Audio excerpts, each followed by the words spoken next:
বসু বলবো না, আমি আজকে জাতির কথা সংস্থার পক্ষ থেকে আয়োজিত এই অনুষ্ঠানের সভাপতি, মঞ্চে উপবিষ্ট অন্য বিশিষ্ট ব্যক্তিগণ এবং সমবেত দেশভক্ত নাগরিকগণ, পশ্চিমবঙ্গের জন্মদিন বা প্রতিষ্ঠা দিবস, এই কথাটা আজ থেকে 2-4 বছর আগে অনেকেই জানতো না। নতুন করে এই কথাটা শুরু হয়েছে। একটা দেশের যেমন জন্মদিবস হয় না, একটা দেশ তো ধীরে ধীরে গড়ে ওঠে।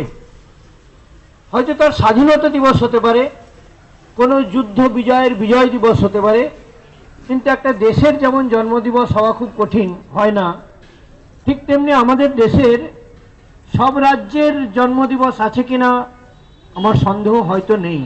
কারণ ব্রিটিশ আমলে কয়েকটা প্রেসিডেন্সিতে ভাগ ছিল। একটা কলকাতা প্রেসিডেন্সি, কলকাতা প্রেসিডেন্সির মধ্যে কলকাতা, অখণ্ড বাংলা, আসাম, বিহার, উড়িষ্যা, বোধহয় উত্তরপ্রদেশ পর্যন্ত ছিল কলকাতা প্রেসিডেন্সি। একটা ছিল বম্বে প্রেসিডেন্সি, তাতে পুরো পশ্চিম ও মধ্য ভারতের রাজ্যগুলো ছিল। আর ছিল মাদ্রাজ প্রেসিডেন্সি, তাতে দক্ষিণ ভারতের রাজ্যগুলো ছিল। প্রকৃতপক্ষে ভারতে যখন স্বাধীনতার পর ভাষা ভিত্তিক রাজ্য গঠনের কনসেপ্টই ছিল না। প্রশাসনিক সুবিধা অনুসারে রাজ্য গঠনের কনসেপ্ট ছিল, কিন্তু তেলুগু ভাষী মানুষরা তারা ছিল, অন্ধ্রপ্রদেশটা কিন্তু বম্বে প্রেসিডেন্সির আন্ডারে ছিল, মাদ্রাজ প্রেসিডেন্সিতে ছিল না। তেলুগু ভাষী মানুষরা তারা তাদের জন্য একটা আলাদা রাজ্য চাইল। কেন্দ্র সরকার সেটা মানল না।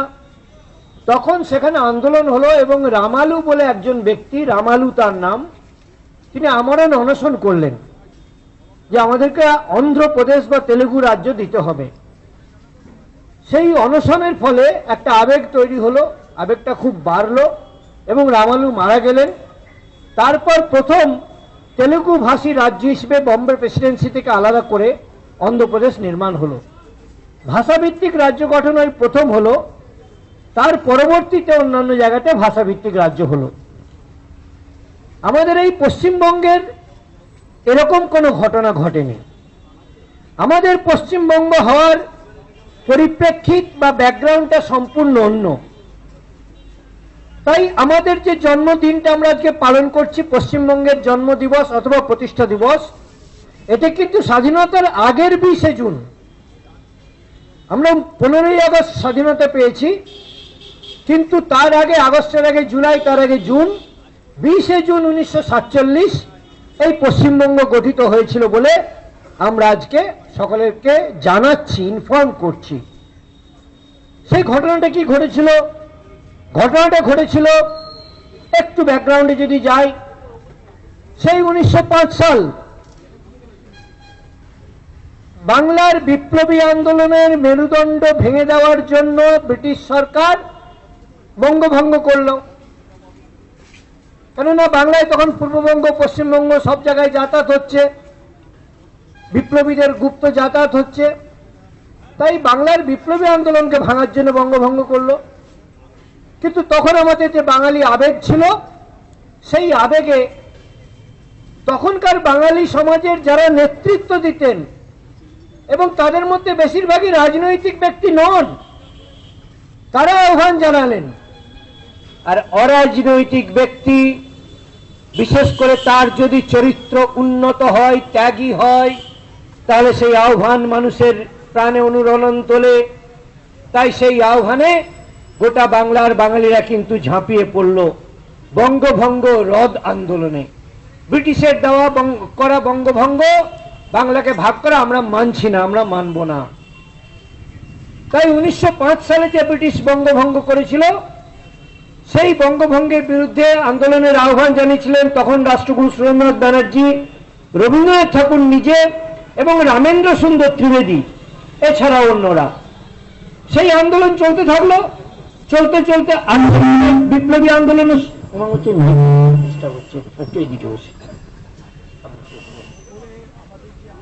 1908 সালে ভাই রিফ্লেকশন হচ্ছে ভাই, একটু দেখতে হবে। 1908 সালে ক্ষুদিরামের প্রফুল্ল চাকি গিয়ে মুজফ্ফরপুরে গিয়ে আর কিংসফোর্ড সাহেবের উপরে বোমা নিক্ষেপ করলেন। একটা ছোট্ট বোমা, কিন্তু এই বোমাটা একটা বিরাট ইঙ্গিত বহন করে আনলো যে চন্দ্র সূর্য দিন রাত যেমন আমরা মেনে নিই, আমরা কখনো ভাবি না যে দিনের পরে রাত না হয়ে অন্য কিছু হবে, রাতের পরে দিন না হয়ে অন্য কিছু হবে, এটা যেমন আমরা মনেই করি না। সূর্য উঠবে, কৃষ্ণপক্ষ হবে, শুক্লপক্ষ হবে, চাঁদের বাড়া কম হবে, প্রাকৃতিক নিয়ম যেমন আমরা মেনে নিয়েছি, ঠিক তেমনি ব্রিটিশের শাসন ভারতবাসী মেনে নিয়েছে। এত বড় দেশ, তখনও তো 33 কোটি মানুষ, এত বড় দেশ 33 কোটি মানুষ, তখন ইংল্যান্ডের জনসংখ্যা বোধহয় ছিল 2.5 কোটি 3 কোটি।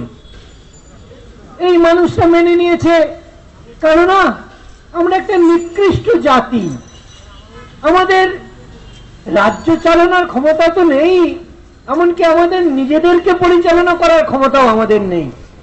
সেই জন্য ব্রিটিশ তারা এসে আমাদেরকে, তার আগে তো দেখুন গোটা ভারত করে ছোট ছোট রাজ্যে বিভক্ত ছিল, তার মধ্যে মুসলিম রাজ্য ছিল, হিন্দু রাজ্য ছিল, কিন্তু আমরা গোটা দেশকে তো একে তো আমরা চালাতে পারিনি। ব্রিটিশ এসে আমাদেরকে এক রাজ্য দিয়েছে, একটা সিস্টেম দিয়েছে, একটা ল বা রুল দিয়েছে, এবং ব্রিটিশরাও বোঝালো। আমরা তো তখন লেখাপড়া শিখছি, আস্তে আস্তে ইংরেজি শিখছি, ব্রিটিশরা বোঝালো যে this is white man's burden, সাদা চামড়ার মানুষ ওরা, আমাদের কাঁধে বোঝা। এটা কে বোঝাটা চাপিয়ে দিয়েছে? ভগবান চাপিয়ে দিয়েছে, ভট চাপিয়ে দিয়েছে, যে তোমরা যারা অনুন্নত আছো, তোমরা যারা একটু নিকৃষ্ট শ্রেণীর আছো, তাই তোমাদেরকে শাসন করা, তোমাদেরকে ঠিকঠাক রাখা, এটা আমাদের কাঁধে বোঝা। ভগবান আমাদের কাঁধে বোঝাটা চাপিয়ে দিয়েছে, সেই জন্য হোয়াইট ম্যানস বার্ডেন আমাদেরকে বহন করতে হচ্ছে। মানে তারা যেন আমাদেরকে শাসন করে আর আমাদেরকে অনুগ্রহ করছে, আমাদেরকে দয়া করছে, করুণা করছে, আমাদেরকে শাসন করে। এইরকম একটা মনোভাব ভারতবর্ষের বহু মানুষের মধ্যে, অধিকাংশ মানুষের মধ্যে ছিল যে ব্রিটিশ তারা ন্যাচারাল রুলার, আর আমরা ন্যাচারালি রুলড, আমরা প্রজা হয়ে থাকার জন্যই এই জাতির সৃষ্টি হয়েছে। আর সেখানে কিনা দুটো বাঙালি ছেলে মুজাফফরপুরে গিয়ে দুটো বোমা ছুড়লো সাহেব মারবে বলে, তার মনে হয় যে দিন রাত চন্দ্র সূর্য তার কনসেপ্টটা যেন পাল্টে গেল। হ্যাঁ, আত্মেরা মানছে না যে দিনের পরে রাত হয়, রাতের পরে দিন হয়, চন্দ্রের সূর্যপক্ষের পরে কৃষ্ণপক্ষের পরে শুক্লপক্ষ, শুক্লপক্ষের পরে কৃষ্ণপক্ষ, যেমন আমরা মেনে নিয়েছি, তেমনি ব্রিটিশ শাসনকে তো এরা মানছে না। তখন এরা বুঝে গেল, ব্রিটিশরা বুঝে গেল যে বিদ্রোহের একটা বীজ অঙ্কুরিত হয়েছে, এই বীজ বহুদূর পর্যন্ত ছড়াবে। তখনই চলছে বঙ্গভঙ্গ আন্দোলন। কিন্তু এই বঙ্গভঙ্গ আন্দোলন, বঙ্গভঙ্গ বিরোধী আন্দোলন, এই বিরোধী আন্দোলন যতটা না শক্তিশালী হয়েছে, তার থেকেও ব্রিটিশ দূরদ্রষ্টা, তারা দূরকে দেখতে পেল। এবং তারা তখন তো কলকাতায় ছিল ভারতের রাজধানী। আপনারা অনেকে ভিক্টোরিয়া মেমোরিয়াল হল দেখতে গেছেন, বাইরে থেকে তো সবাই দেখেছেন। কোনদিন নিজেকে প্রশ্ন করেছেন যে ভিক্টোরিয়ার ভবন, ভিক্টোরিয়া মেমোরিয়াল হল, ভিক্টোরিয়া কোনদিন এখানে এসে থেকেছেন কি রানী ভিক্টোরিয়া? না, রানী ভিক্টোরিয়া এখানে এসে কোনদিন থাকেননি। তাহলে তার নামে অত বড় একটা প্রাসাদটা তৈরি করা হয়েছে, তিনি থাকবেন বলে তৈরি করা হয়েছিল। আর তার মাঝখানে এই বাঙালির বিদ্রোহ হয়ে গেল, আর তার ফলে ব্রিটিশ 1911 সালে এই বঙ্গভঙ্গ অর্ডারকে বাতিল করলো, প্রত্যাহার করে নিল। যে ব্রিটিশ এক সময় বলেছিল the partition of Bengal is a settled fact, আজকে সেই ব্রিটিশ সেটেলড ফ্যাক্ট, তাদের সেটেল ফ্যাক্টকে আনসেটেল করে দিয়ে তার সিদ্ধান্ত, ডিসিশন প্রত্যাহার করে ভাঙা বাংলাকে আবার জোড়া লাগালো। কিন্তু সঙ্গে সঙ্গে তার মধ্যে আমাদের ক্ষুদিরাম থেকে যে কাজ শুরু হয়েছে, একের পর এক জায়গায় বিপ্লবীদের বোমা বিস্ফোরণ চলতে লাগলো, বিশেষ করে মেদিনীপুরে একের পর এক ব্রিটিশ সাহেবদের উপরে আক্রমণ চলতে লাগলো। তাই ব্রিটিশ বুঝলো যে এখানে কলকাতায় সাহেবদের থাকাটা, রাজকর্মচারীদের থাকাটা নিরাপদ নয়। তাই তারা কলকাতা থেকে রাজধানীটা তারা দিল্লিতে সরিয়ে নিয়ে গেল। সেই জন্য যে ব্রিটেনের মহারানীর নামে ভিক্টোরিয়া হল, তখন মেমোরিয়াল বলতো না, যে ভিক্টোরিয়া প্যালেস তৈরি হয়েছিল, সেই ভিক্টোরিয়া প্যালেসে কোনোদিন আর তার এসে থাকা হলো না। কারণ বাঙালি বিপ্লবীদের ভয়ে ব্রিটিশ তার রাজধানীটাই কলকাতা থেকে দিল্লিতে সরিয়ে নিয়ে গেল। সেখানেও শান্তি নেই। তখন বড়লাট লর্ড হার্ডিঞ্জ, তাই লর্ড হার্ডিঞ্জের সিংহাসন আরোহণ উপলক্ষে খুব তামঝাম আড়ম্বর করা হয়েছিল। হাতির পিঠে বসে লর্ড হার্ডিঞ্জকে নিয়ে যাওয়া হচ্ছিল রাষ্ট্রপতি ভবনে, কিন্তু তখন সেই তার উপরে, সেই মিছিলের উপরে আবার বোমা পড়ল। বোমা পড়ে হাতি ছোটাছুটি শুরু করলো, সেই মিছিলটাও পণ্ড হয়ে গেল। সেই বোমাকে ফেললো, কারা ফেললো, কারাই ষড়যন্ত্র করেছে, তা তখন ব্রিটিশ সঙ্গে সঙ্গে ধরতে পারেনি। কয়েক মাস পর ধরতে পারলো যে এর নাটের গুরু হচ্ছে রাসবিহারী বসু। ততদিনে তিনি ছিলেন একজন সরকারি কর্মচারী। ততদিনে রাসবিহারী বসু তিনি গন্ধ পেয়েছেন যে এবার ব্রিটিশ বুঝে যাচ্ছে, তাই তিনি কলকাতা চলে এসে, রাসবিহারী বসু কিন্তু সম্পূর্ণ পাঞ্জাব থেকে পশ্চিম উত্তরপ্রদেশ পর্যন্ত বিপ্লবকে আর সংগঠিত করতেন এবং তার কোঅর্ডিনেশন করতেন। তাই রাসবিহারী বসু কলকাতা চলে এসে, রবীন্দ্রনাথের যাওয়ার কথা ছিল জাপান, খবরের কাগজে বড় বড় করে বেরিয়েছে রবীন্দ্রনাথ জাপান যাবেন। তাই তার আগে পিআর ঠাকুর নাম নিয়ে রবীন্দ্রনাথের প্রাইভেট সেক্রেটারি, তিনি তো জাপান যাবেন, তাই তার আগে গিয়ে ব্যবস্থা দেখতে হবে বলে ছদ্মবেশে, ছদ্ম পরিচয় তিনি জাপান চলে গেলেন। ব্রিটিশ আর জাপান পরস্পর শত্রু, তাই জাপানে গিয়ে তিনি আশ্রয় দিলেন এবং সেখানে গিয়ে নেতা সুভাষচন্দ্র বসুর জন্য আজাদিন ফৌজের প্রাথমিক কাজ সব করে গিয়েছিলেন। যাক, যে কথাটাই আসছিলাম, এই যে বাংলায় যে বিপ্লব আন্দোলন শুরু হলো, যে আন্দোলনের প্রথমেতেই আমরা ব্রিটিশকে একটা বড় রকমের ধাক্কা দিতে পারলাম। সেই ধাক্কার দুটো পরিচয়, ব্রিটিশ তার বঙ্গভঙ্গের সিদ্ধান্তকে প্রত্যাহার করতে বাধ্য হলো এবং ব্রিটিশ তার রাজধানীকে কলকাতা থেকে দিল্লিতে নিয়ে চলে যেতে বাধ্য হলো। এত বড় জয় যে বিপ্লবী আন্দোলনের জন্য, সেই বিপ্লবী আন্দোলন, এই বঙ্গভঙ্গ বিরোধী আন্দোলন, আমরা বলছি বাঙালির আন্দোলন। রবীন্দ্রনাথের সেই গান, বাংলার মাটি বাংলার জল, বাংলার বায়ু বাংলার ফল, এক হোক এক হোক এক হোক। কিন্তু সেই আন্দোলন আমরা মুসলমানদেরকে কতটুকু পেয়েছি? অত্যন্ত কম পেয়েছি। এবং সাধারণভাবে ইতিহাস যদি আপনারা পাঠ করেন দেখতে পাবেন যে পূর্ববঙ্গের জায়গায় জায়গায়, মুসলিম প্রধান জায়গায় জায়গায় এই বঙ্গভঙ্গ বিরোধী আন্দোলনের বিরোধে আন্দোলন শুরু হয়ে গেল। বঙ্গভঙ্গ বিরোধী আন্দোলনের সঙ্গে অসহযোগিতা বৈরিতা শুরু হয়ে গেল, ঝামেলা শুরু হয়ে গেল, মারামারি শুরু হয়ে গেল, দাঙ্গা শুরু হয়ে গেল। 1905 সালে এই বঙ্গভঙ্গ বিরোধী আন্দোলন শুরু হলো। ব্রিটিশ তারা দূরদ্রষ্টা, তাদের দূরদৃষ্টি আছে, তারা বুঝতে পারলো যে এই আন্দোলন কতদূর পর্যন্ত যেতে পারে। সেই জন্য তারাই 1906 সালে ওই ঢাকা শহরে মুসলিম লীগ তৈরি করে দিল। ঢাকার নবাব সলিমুল্লাহ খানের বিরাট প্রাসাদ আছে। ঢাকায় যে সদরঘাট আছে, সেই সদরঘাটের ঠিক সামনে সেই সলিমুল্লাহ খানের প্রাসাদে অল ইন্ডিয়া মুসলিম লীগ শুরু হয়ে গেল বঙ্গভঙ্গ বিরোধী আন্দোলনের ঠিক 1 বছরের মাথায়। এবং এই মুসলিম লীগ এর বিরোধিতা করা শুরু করলো। এখন এই যে আন্দোলন, বিপ্লবী আন্দোলন, স্বাধীনতা আন্দোলন এগিয়ে যেতে লাগলো। এগিয়ে যেতে যেতে সেই এদিকে কংগ্রেস আছে, কংগ্রেস স্বাধীনতা আন্দোলনের নেতৃত্ব দিচ্ছে। কংগ্রেসে তখন যারা নেতৃত্ব ছিলেন, গোপাল কৃষ্ণ গোখলে, বাল গঙ্গাধর তিলক, এরা প্রত্যেকে হিন্দুত্ববাদী ছিলেন এই হিন্দুত্ব মানে কোনোভাবে কমিউনাল নয়, কোনোভাবে অ্যান্টি মুসলিম নয়। এই হিন্দুত্ব মানে হচ্ছে যা ভারতের মাটিতে যার শিকড় পতিত, ভারতের অতীত ঐতিহ্য পরম্পরাতে যার শিকড় পতিত, তার নাম আপনি যাই দিন না কেন সেইখানেই ছিলেন এই বালগঙ্গাধর তিলক ইত্যাদি নেতৃত্ব। তারই নাম বিশুদ্ধ রাষ্ট্রীয়তা, রাষ্ট্রীয়ত্ব। আপনি হিন্দুত্ব না বললেও কোনো কিছু তাতে ক্ষতি নেই, অসুবিধা নেই।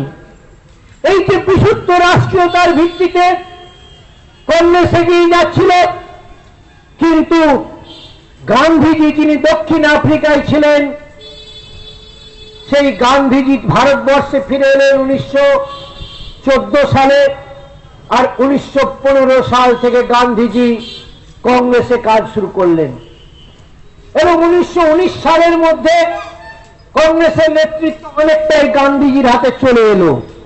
কি করে চলে এলো, এখানে একটা বড় প্রশ্ন চিহ্ন থাকতে পারে যে এখানে কি ইংরেজের কোনো ভূমিকা আছে? কংগ্রেসের এত বড় বড় নেতা তখন ছিলেন, তারা কেউ অত প্রমিনেন্ট হতে পারলেন না, গান্ধীজি এত প্রমিনেন্ট হয়ে গেলেন কি করে? এ একটা বড় প্রশ্ন চিহ্ন আছে। কিন্তু আমাদের দুর্ভাগ্য 1920 সালে লোকমান্য বালগঙ্গাধর তিলকের মৃত্যু হলো, আর লোকমান্য বালগঙ্গাধর তিলকের মৃত্যুর পর কংগ্রেসের সম্পূর্ণ নেতৃত্ব নিয়ন্ত্রণ গান্ধীজির হাতে চলে এলো। এবং গান্ধীজির হাতে আসার পর আমি একটু বেশি আগে থেকে শুরু করেছি, কারণ বিষয় ছিল পশ্চিমবঙ্গ দিবস। 1947 সালের 20শে জুন বঙ্গীয় বিধানসভাতে, স্বাধীনতার পূর্বে বিধানসভা ছিল, বঙ্গীয় বিধানসভাতে প্রস্তাব পাশের মাধ্যমে বঙ্গভঙ্গের সিদ্ধান্ত হয়েছিল। তার 8 দিন আগে 12 জুন দিল্লিতে কংগ্রেস হাইকমান্ডের মিটিংয়ে, কংগ্রেস ওয়ার্কিং কমিটি সিডব্লিউসির মিটিংয়ে তারা ভারত ভাগের প্রস্তাবকে গ্রহণ করেছিল, যা লাগাতার 1940 সাল থেকে তারা যে ভারত ভাগের কথা অস্বীকার করছিল, ভাগ মানব না বলছিল, দ্বিজাতি তত্ত্ব মানব না তারা বলছিল। 1940 সালে যখন লাহোর অধিবেশনে মুসলিম লীগ অফিসিয়ালি ফর্মালি পাকিস্তান প্রস্তাব গ্রহণ করে, সেই প্রস্তাবের মূল কথা কি ছিল? যে ভারতবর্ষের মুসলমানরা শুধু একটা আলাদা কমিউনিটি নয়, শুধু একটা সম্প্রদায় মাত্র নয়, শুধু একটা ধর্মীয় গোষ্ঠী নয়, ভারতবর্ষে মুসলমানরা একটা আলাদা জাতি, একটা আলাদা ন্যাশনালিটি। তাদের ইতিহাস আলাদা, তাদের সংস্কৃতি আলাদা, হিন্দুদের থেকে তাদের ইতিহাস আলাদা, হিন্দুদের থেকে তাদের সংস্কৃতি আলাদা, তাদের পরম্পরা আলাদা, তাদের ইতিহাস বোধ আলাদা, তাদের শত্রু মিত্র ভাব আলাদা। তাই মুসলমানদেরকে তোমরা একটা ছোট্ট ধর্মীয় গোষ্ঠী বা ধর্মীয় সম্প্রদায় বলছো, এটা তোমরা ভুল বলছো। ভারতের মুসলমান একটা আলাদা জাতি। ভারতে দুটো জাতি আছে, একটা হিন্দু জাতি, একটা মুসলমান জাতি। এর নাম টু নেশন থিওরি। আমার আগের বক্তা বললেন যে ভুল দ্বিজাতি তত্ত্ব, ভুল দ্বিজাতি তত্ত্বের ভিত্তিতে ভারত ভাগ হয়েছে। আমি বলছি না, ভারত ভাগ হয়েছে এটা ভুল হয়েছে, কেন সেটা পরে বোঝানোর চেষ্টা করব। কিন্তু দ্বিজাতি তত্ত্বটা ভুল কোথায়? মুসলমানদের কি হিন্দুদের সঙ্গে এক জাতি বলে মনে করেন? কোথায় তাদের মিল? এক জায়গায় বসবাস করা ছাড়া কোথায় তাদের মিল? ওই যে 4টে বিষয় বললাম, জিন্নার কথা, যে আমাদের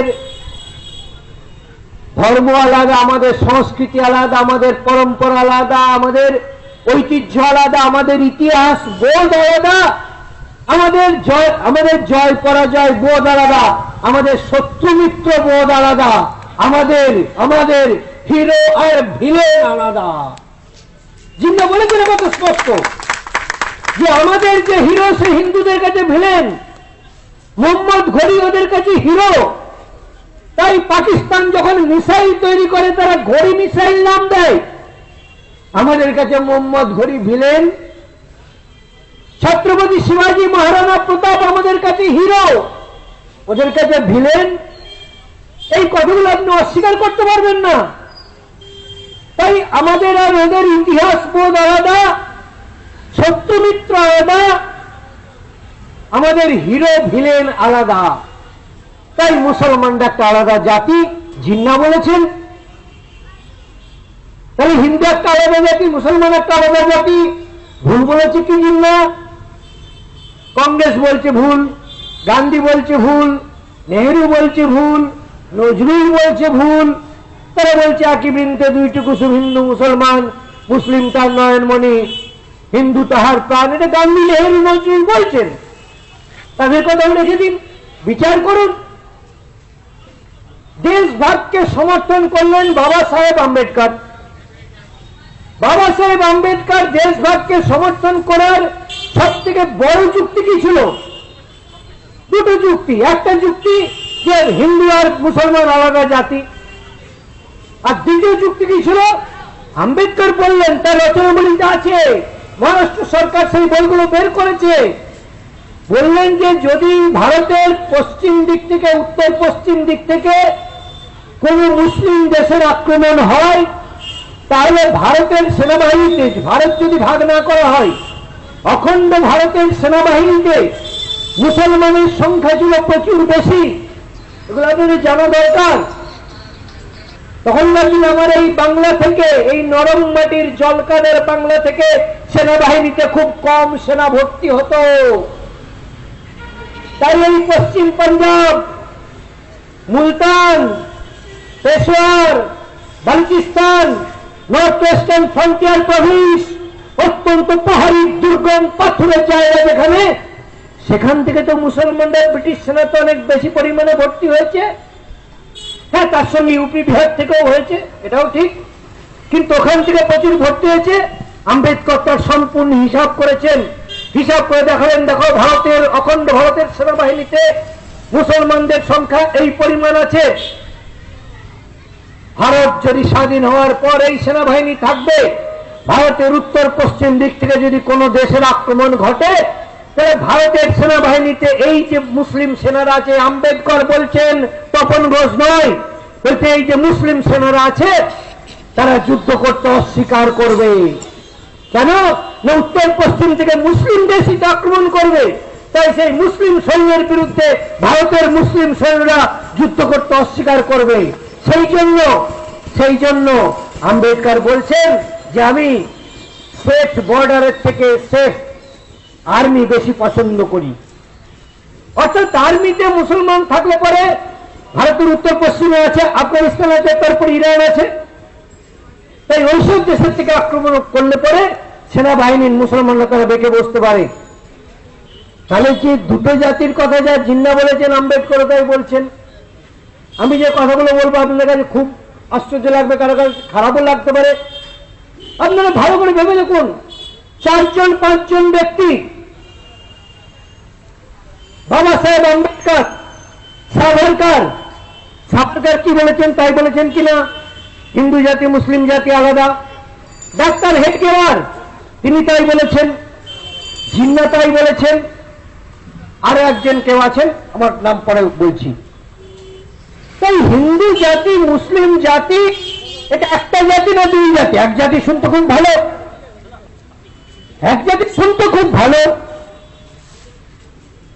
এক জাতি আমরা এক দেশ রাখতে পারলাম না, এক দেশ রাখতে পারলাম না, আর তারপরে তাদের দাবি মেনে নিয়ে পাকিস্তান দিয়ে দেওয়ার পরে বাকি যে ভারত থাকলো, আমরা উদারতার জন্য বা যে কোনো কারণেই হোক না কেন ভারত মুসলমানদেরকে রেখে দিলাম। আজকে বলুন, হিন্দু মুসলমান সহজে সৌহার্দ্য নিয়ে বাস করতে পারছে? কেন পারছে না? আরএসএস দায়ী, বজরং দল দায়ী। কাশ্মীরে কোথায় আরএসএস ছিল আর কোথায় বজরং দল ছিল? কাশ্মীরে কেন হিন্দুরা থাকতে পারল না? তাই হিন্দু মুসলমান দুটি আলাদা জাতি, এটা ঐতিহাসিক সত্য। 1920 সালে লোকমান্য বাল গঙ্গাধর তিলকের মৃত্যুর পর যখন কংগ্রেসের সম্পূর্ণ নিয়ন্ত্রণ গান্ধীজির হাতে চলে এলো, গান্ধীজি একটা অদ্ভুত কাজ করলেন, যুক্তিতে যার ব্যাখ্যা পেলে না। ভারতের স্বাধীনতা আন্দোলনে 1919 সালে তিনি অসহযোগ আন্দোলনের ডাক দিলেন। ইংরেজের স্কুল কলেজ পরিত্যাগ করো, ইংরেজের কোর্ট কাছারি আদালত পরিত্যাগ করো, অসহযোগ আন্দোলনের ডাক দিলেন। সেটা সঠিক হয়েছে কিনা আজও পর্যন্ত ইতিহাস তার বিচার হয়নি। আজকে ভারতবর্ষে আমরা যে বিশৃঙ্খলা দেখি তার মূলে সেই অসহযোগ আন্দোলন ছিল কিনা আজও কোশ্চেন মার্ক হয়ে দাঁড়িয়ে আছে। কিন্তু যাই হোক না কেন, তার উদ্দেশ্য মহৎ ছিল যে ব্রিটিশকে তাড়াবো, ব্রিটিশের সঙ্গে সহযোগিতা করব, ভালো কথা। তার সঙ্গে গান্ধীজি জুড়ে দিলেন খিলাফত। খিলাফতটা কি আর কেন না, গান্ধীজি দেখলেন 1915 থেকে 1919 পর্যন্ত এই 4-5 বছরের কংগ্রেসের নেতৃত্ব দিতে গিয়ে গান্ধীজি দেখলেন যে কংগ্রেসের আন্দোলনে তো মুসলমান আসছে না, তাই মুসলমানদেরকে টানতে হবে। মুসলমানদেরকে টানতে হলে কিছু একটা ব্যবস্থা করতে হবে। আর হিন্দুরা বন্দে মাতরম বলে, আবার নারকেল ফাটায় কংগ্রেসে, বন্দে মাতরম বলে, নারকেল ফাটায়, আবার মালা টালা দেয়, আবার ঠাকুর দেবতাও করে। সেই জন্য মুসলমানরা আসছে না। তাহলে মুসলমানদেরকে আসতে গেলে তো কিছু একটা ইনসেন্টিভ দিতে হবে। ইনসেন্টিভটা কি না, তুরস্কে খলিফা ছিল, খলিফা একটি ইসলামের পদ, যে পদ হচ্ছে খলিফা হবে ধর্মীয় প্রধান এবং রাজ্যের প্রধান, একই সঙ্গে রাজা এবং ধর্মগুরু। মোহাম্মদের মৃত্যুর পর খলিফা, সেই খলিফাকে ব্রিটিশরা পদচ্যুত করেছিল, খলিফার আসন ডিসমেন্টেল করে দিয়েছিল, ডিসমিস করে দিয়েছিল।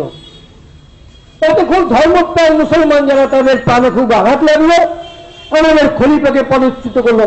মুসলমানদের তো বুদ্ধিশুদ্ধি কাজ করে না। খলিফা তুরস্কের, খলিফা মানে হচ্ছে গোটা বিশ্বের মুসলমানের সে হবে ধর্মের প্রধান এবং রাজ্যের প্রধান।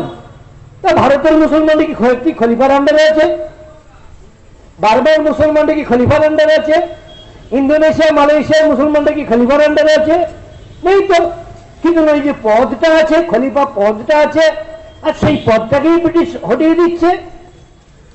তাহলে পরে ভারতের মুসলমানদের পানে ব্যথা লাগলো। আর সেই জন্য কজন মুসলমান জানে তাও ঠিক নেই। মুসলমান যে পরিমাণে আছে কজন জানে তাও যায় না। গান্ধীজি বললেন যে আমাদের অসহযোগ আন্দোলনের সঙ্গে, ব্রিটিশ বিরোধী স্বাধীনতা আন্দোলনের সঙ্গে ওই খলিফার পদটা ফিরিয়ে দিতে হবে। ব্রিটিশ একই অন্যায় করেছে, খলিফার পদটা কেড়ে নিয়েছে, কেড়ে নিয়ে নিজে বসেনি, ওই পদটাকে বাতিল করে দিয়েছে। তাই খলিফার পদকে ফিরিয়ে দেওয়া, তার নাম খিলাফত। সেই খিলাফত আন্দোলনকে, খিলাফতের দাবিকে কংগ্রেসের সঙ্গে তিনি যুক্ত করে দিলেন। অকল্পনীয়। ভারতবর্ষের হিন্দু হোক, মুসলমান হোক, খ্রিস্টান হোক, বৌদ্ধ হোক, জৈন হোক, তার আনুগত্য তুমি ভারতের মাটির প্রতি তৈরি করার চেষ্টা করবে, না তার নজরটা তুমি বাইরে নিয়ে গিয়ে বাইরের কোন একটা শক্তি, কোন একটা ব্যক্তি, কোন একটা পদ, কোন একটা দেশ, তার প্রতি তুমি আনুগত্য তৈরি করার চেষ্টা করবে?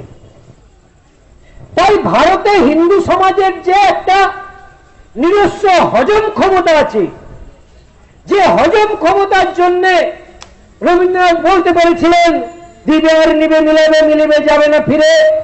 রবীন্দ্রনাথ বলতে পেরেছিলেন সখুন দল পাঠান মোগল এক দেহে হলো লীন। মোগল লীন হয়নি, পাঠান মোগল লীন হয়নি, কিন্তু সখুন দল তো হয়েছে। সেই ভারতবর্ষের হিন্দুর যে হজম ক্ষমতা ছিল, সেই হজম ক্ষমতা হয়তো মুসলিমদেরকে ধীরে ধীরে হজম করে নিচ্ছিল, একীকরণ, একাত্মকরণ করে নিচ্ছিল। কিন্তু গান্ধীজি এসে এই মুসলমানদের মধ্যে ভারত থেকে বহির্মুখী করে দিলেন, আরবমুখী করে দিলেন, খলিফামুখী করে দিলেন। একদিকে স্বামী বিবেকানন্দ বলছেন ভারতের মাটি আমার শৈশবের শিশু সজ্জা, যৌবনের উপবন, বার্ধক্যের বারাণসী। বিবেকানন্দ ভারতের মাটির প্রতি মানুষের এই আনুগত্য তৈরি করার চেষ্টা করছেন। আমার শৈশবের শিশু সজ্জা, যৌবনের উপবন, বার্ধক্যের বারাণসী। আর গান্ধীজি মুসলমানদেরকে উস্কাচ্ছেন, ওই দেখো ওই তুরস্ক, কত দূর তুরস্ক, ভারত পেরিয়ে আফগানিস্তান, আফগানিস্তান পেরিয়ে ইরান, ইরান পেরিয়ে আরো দুটো দেশ পেরিয়ে তুরস্ক। তুরস্কে তোমাদের খলিফার পদ ওই ইংরেজ কেড়ে নিয়েছে, চলো আমার দাবির সঙ্গে ওটাও জুড়ে দিচ্ছি, এইবার তোমরা এসো।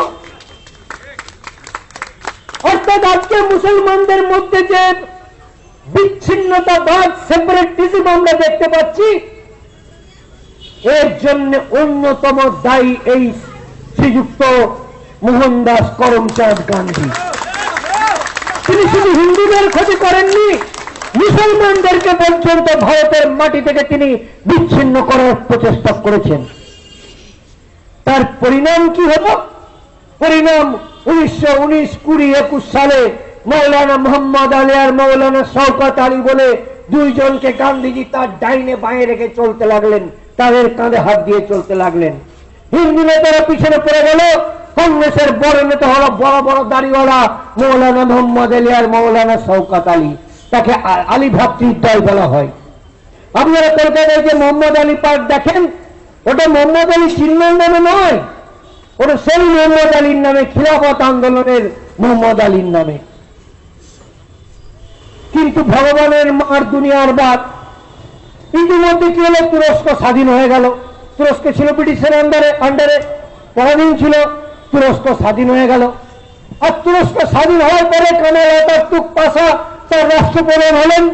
তিনি আন্দোলন করেছিলেন, আর তিনি রাষ্ট্রপ্রধান হয়ে তিনি শুদ্ধ খলিফার পদটাকে বাতিল করে দিলেন। তিনি নিজে মুসলমান হয়ে খলিফার পদটাকে বাতিল করে দিলেন। আর তো ব্রিটিশকে দোষ দেওয়া যাবে না। তাহলে পরে এবার ভারতের মুসলমানরা কি করে, গান্ধীরা কি করে? মুসলমানরা খুব ক্ষুব্ধ হলো, ইংরেজরা আমাদের খলিফার পদটা বাতিল করে দিয়েছিল, এবার আমাদের মোল্লা শাসক এসে সেও বাতিল করে দিল। মুসলমানরা ঝাঁপিয়ে পড়লো হিন্দুর উপরে। কোথায় তুরস্ক? কামাল আতাতুর্ক পাশা তিনি খলিফার পদ বাতিল করলেন, আর এখানে মুসলমানরা ঝাঁপিয়ে পড়ল হিন্দুর উপরে। 1921 সালে মালাবারে মোপলা স্থানে, যেখানে মোপলা মুসলমান আছে, আজকে কেরলে যাকে মাল্লাপুরম জেলা বলা হয়, আর 1923 সালে উত্তর পশ্চিম সীমান্ত প্রদেশের কোহাট নামক শহরে নৃশংস হত্যাকাণ্ড ঘটল। আমরা গ্রেট ক্যালকাটা কিলিং 1946 সালের 16ই আগস্টের কথা আমরা শুনেছি, কিন্তু তারও 20 বছর আগে, 25 বছর আগে 1921 সালে কেরলে মোপলা বিদ্রোহ বলে ইতিহাসে লেখা হয়, কোন মোপলা বিদ্রোহ নয়। খলিফার পদ চলে গিয়েছে বলে কেরলের মুসলমানরা কেরলে হিন্দুদের উপরে ঝাঁপিয়ে পড়ে হাজার হাজার হিন্দুকে কতলেআম করলো, কচুকাটা করলো। তাকে বলা হচ্ছে মোপলা বিদ্রোহ। ও ভাই, বিদ্রোহ কার বিরুদ্ধে? বিদ্রোহ রাজার বিরুদ্ধে হতে পারে, তার একটা কারণ থাকবে। রাজা তোমার উপর অত্যাচার করছে, রাজা তোমাকে পরাধীন করে রেখেছে, কিন্তু না, এখানে ব্রিটিশ রাজের বিরুদ্ধে তাদের কোনো অভিযোগ নেই। ওই যে তুরস্কে খলিফার পদ চলে গিয়েছে, সেই জন্য তারা এখানে হিন্দুর উপরে ঝাঁপিয়ে পড়ল। আর কোহাটেও তাই হলো। খিলাফত আন্দোলন মুসলমানদেরকে কাছে টানতে গিয়ে, কংগ্রেসের আন্দোলনে যুক্ত করতে গিয়ে, তার পরিণাম হলো ভারতবর্ষের দুটি জায়গাতে হিন্দু গণহত্যা হয়ে গেল। এই ইতিহাসগুলো কবে পড়ানো হবে? এই ইতিহাসের সত্যগুলো কবে জানানো হবে? আমি 2 বছর আগে ওই মোপলা বিদ্রোহ সেই জায়গা দেখার জন্য নিজে সেখানে গিয়েছিলাম, এবং 10 দিন ধরে মাল্লাপুরম জেলার সমস্ত জায়গা আমি ঘুরেছি, যেখানে যেখানে হিন্দু গণহত্যা হয়েছে সেই জায়গাগুলো আমি দেখে এসেছি। এবং দীর্ঘদিন ধরে কেরলে কমিউনিস্ট রাজত্ব থাকার ফলে সেই স্মৃতিগুলোকে মুছে দেওয়ার জন্য কমিউনিস্ট সরকার আপ্রাণ চেষ্টা করছে। সেই ঘটনা বলতে গেলে অন্য কাহিনী এসে যাবে। কংগ্রেসের লোকরা থমকে উঠে দেখলে কি গান্ধীর নীতিতে, গান্ধীর পলিসিতে মুসলমানদেরকে কাছে টানতে গিয়ে এই রক্তের নদী, হিন্দু রক্তের নদী বয়ে গেল। তাই যেন একটু সম্বিত ফিরল। তাই হিন্দুরা চিন্তা করতে লাগলো এখন কি করা যায়। কিন্তু সাভারকার তখন আন্দামানের জেলবন্দি।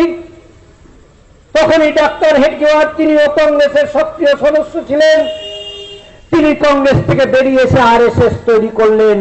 আরেকটি হিন্দু আন্দোলনের ঐতিহাসিক ধারা শুরু হয়ে গেল। 1921-23 এই ঘটনা ঘটল। তারপর 1930 সাল নাগাদ লন্ডনে রহমত আলী বলে একজন ছাত্র বা অধ্যাপক, সম্ভবত ছাত্র, রহমত আলী, সে লন্ডনে পড়াশোনা করে। সে একটা আইডিয়া দিল যে ভারতবর্ষে মুসলমানদের জন্য আমরা দেশ চাই, পাকিস্তান চাই। এটা মুসলমানদের মধ্যে গুঞ্জন চলতে লাগলো। আর একটা কথা খেয়াল রাখবেন, আমরা হিন্দুরা কিন্তু মুসলমানদের ভিতরে কি কথা, তাদের পাড়ায় আমরা ঢুকি না। তারা আমাদের, আপনি অনেক বড় সেকুলার, কিন্তু রাজাবাজারের গলিতে কোনোদিন ঢোকেন না। আপনি অনেক বড় সেকুলার, কিন্তু পাঁচ সাকাশের এই বাস রাস্তা ছেড়ে গলির মধ্যে কোনোদিন ঢোকেন না। তাই তাদের মধ্যে কি কথাবার্তা চলে সেটা আমরা জানতে পারি না। তাই ওদের মধ্যে গুঞ্জন শুরু হয়ে গেল পাকিস্তান পাকিস্তান। 1930 সালে লাহোর অধিবেশন কংগ্রেসের, সেই লাহোর অধিবেশনে জওহরলাল 29 সালে 29 ডিসেম্বর এন্ডে হতো, তো বড়দিনের ছুটিতে হতো, তাই সেই 29-30 সেই লাহোর অধিবেশনে জওহরলাল নেহরু সভাপতি, তখন কংগ্রেসের সভাপতিকে রাষ্ট্রপতি বলা হতো, কারণ গোটা দেশের একটাই রাজনৈতিক দল, কংগ্রেস মানেই ভারত, কংগ্রেস মানেই রাষ্ট্র, তাই কংগ্রেসের সভাপতি মানেই রাষ্ট্রপতি এরকম বলা হতো। সেই নেহরু, তার আগে পর্যন্ত কংগ্রেস ভারতের পূর্ণ স্বাধীনতা চায়নি, হোম রুল চেয়েছিল, স্বরাজ্য চেয়েছিল। কেন? ওই যে আগে বললাম, আমরা তো নিকৃষ্ট জাতি, আমরা তো নিজেরা নিজেদেরকে পরিচালনা করতে পারি না, শাসন করা আমাদের ক্ষমতায় নেই, আমাদের সে কোয়ালিটি নেই। সেই জন্য ব্রিটিশ, তুমি শাসন করছো করো, আমরা একটু নিজেদের ভিতরকার এই মিউনিসিপ্যালিটি গুলো, পঞ্চায়েত গুলো, এইগুলো যেটা আমরা সামলাতে পারি, একে বলে হোম রুল। সেই হোম রুল চেয়েছিল। কিন্তু 1930 সালে ভারতের মানুষের মধ্যে স্বাধীনতা স্পৃহা বাড়ছে, তাই কংগ্রেস প্রথম পূর্ণ স্বাধীনতা, ফুল ইন্ডিপেন্ডেন্সের প্রস্তাব নিল 1930 সালের লাহোর কংগ্রেসে। এবং লাহোরে যে রাবি নদী আছে, সেই রাবি, নেহরু প্রেসিডেন্ট, নেহরু নিজে গিয়ে সেই রাবি নদীর জল সেই অঞ্জলি ভরে তুলে সূর্যের দিকে তাকিয়ে প্রতিজ্ঞা করলো যে আমরা কংগ্রেসের পক্ষ থেকে ভারতের পূর্ণ স্বাধীনতার জন্য এখন থেকে আন্দোলন করব, সংগ্রাম করব, সেই প্রতিজ্ঞা করলো।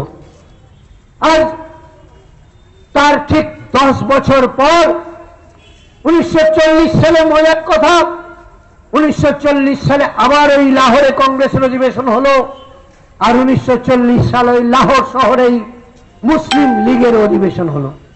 এবং মুসলিম লীগের অধিবেশনে মুসলিম লীগও সেই প্রথম 1940 সালে পাকিস্তানের দাবি অফিসিয়ালি ফর্মালি পেশ করলো। তখনই জিন্না তার ওই তত্ত্ব রাখলেন যে মুসলমানরা শুধু একটা আলাদা ধর্মীয় গোষ্ঠী সম্প্রদায় নয়, মুসলিম একটা আলাদা জাতি, এবং তাই মুসলমানরা এখানে হিন্দুদের সঙ্গে স্বাধীনভাবে তার ধর্ম আচরণ করতে পারে না, তাই মুসলমানদের জন্য একটা আলাদা দেশ দিতে হবে, তাদের জনসংখ্যার অনুপাতে তাদের মাটি দিতে হবে। তারা এই দাবি করলেন 1940 সাল। আজকে আমি এইভাবে চিৎকার করে বলছি, কিন্তু তখন মুসলিম লীগের এই দাবিকে কেউ কোনো পাত্তা দেয়নি, কেউ গুরুত্ব দেয়নি। 1930 সালে কংগ্রেসের এই পূর্ণ স্বাধীনতার প্রস্তাবের পর 1931 সালে ওই লাহোর সেন্ট্রাল জেলে ভগৎ সিং, রাজগুরু আর সুখদেবের ফাঁসি দিয়েছিল ব্রিটিশ সরকার। যেখানে বিপ্লবের আগুন জ্বলে এসেছিলেন আমাদের রাসবিহারী বোস, সেখানে ভগৎ সিং, সুখদেব আর রাজগুরু, এই তিনজন, সুখদেব ছিলেন মহারাষ্ট্রের, না রাজগুরু ছিলেন মহারাষ্ট্রের, সুখদেব পরে পাঞ্জাবের, সুখদেব উত্তরপ্রদেশের, ভগৎ সিং পাঞ্জাবের।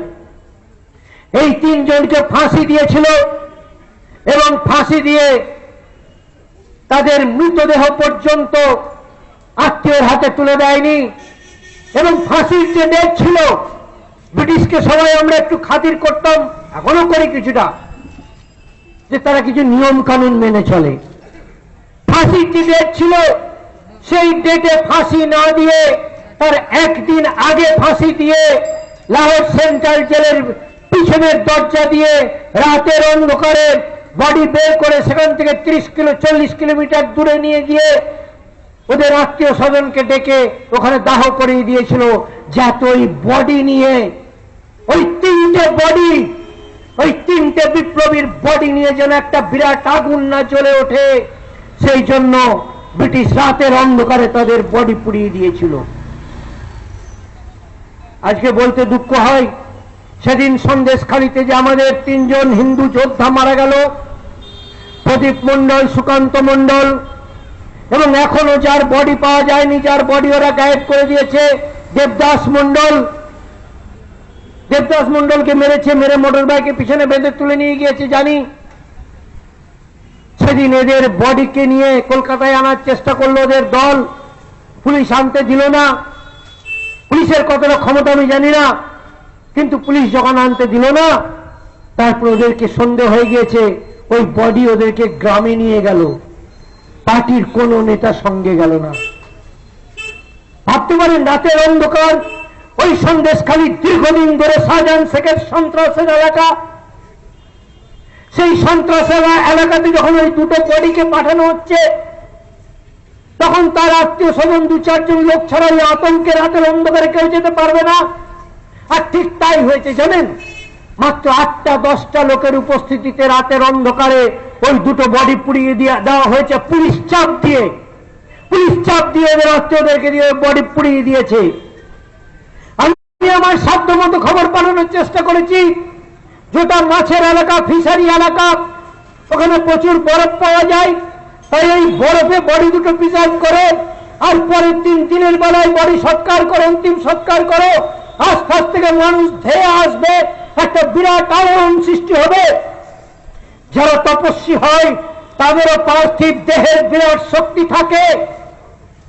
এখানে একজন বৈষ্ণব ধর্মগুরু বসে আছেন, আমি তার কাছে কৃতজ্ঞ।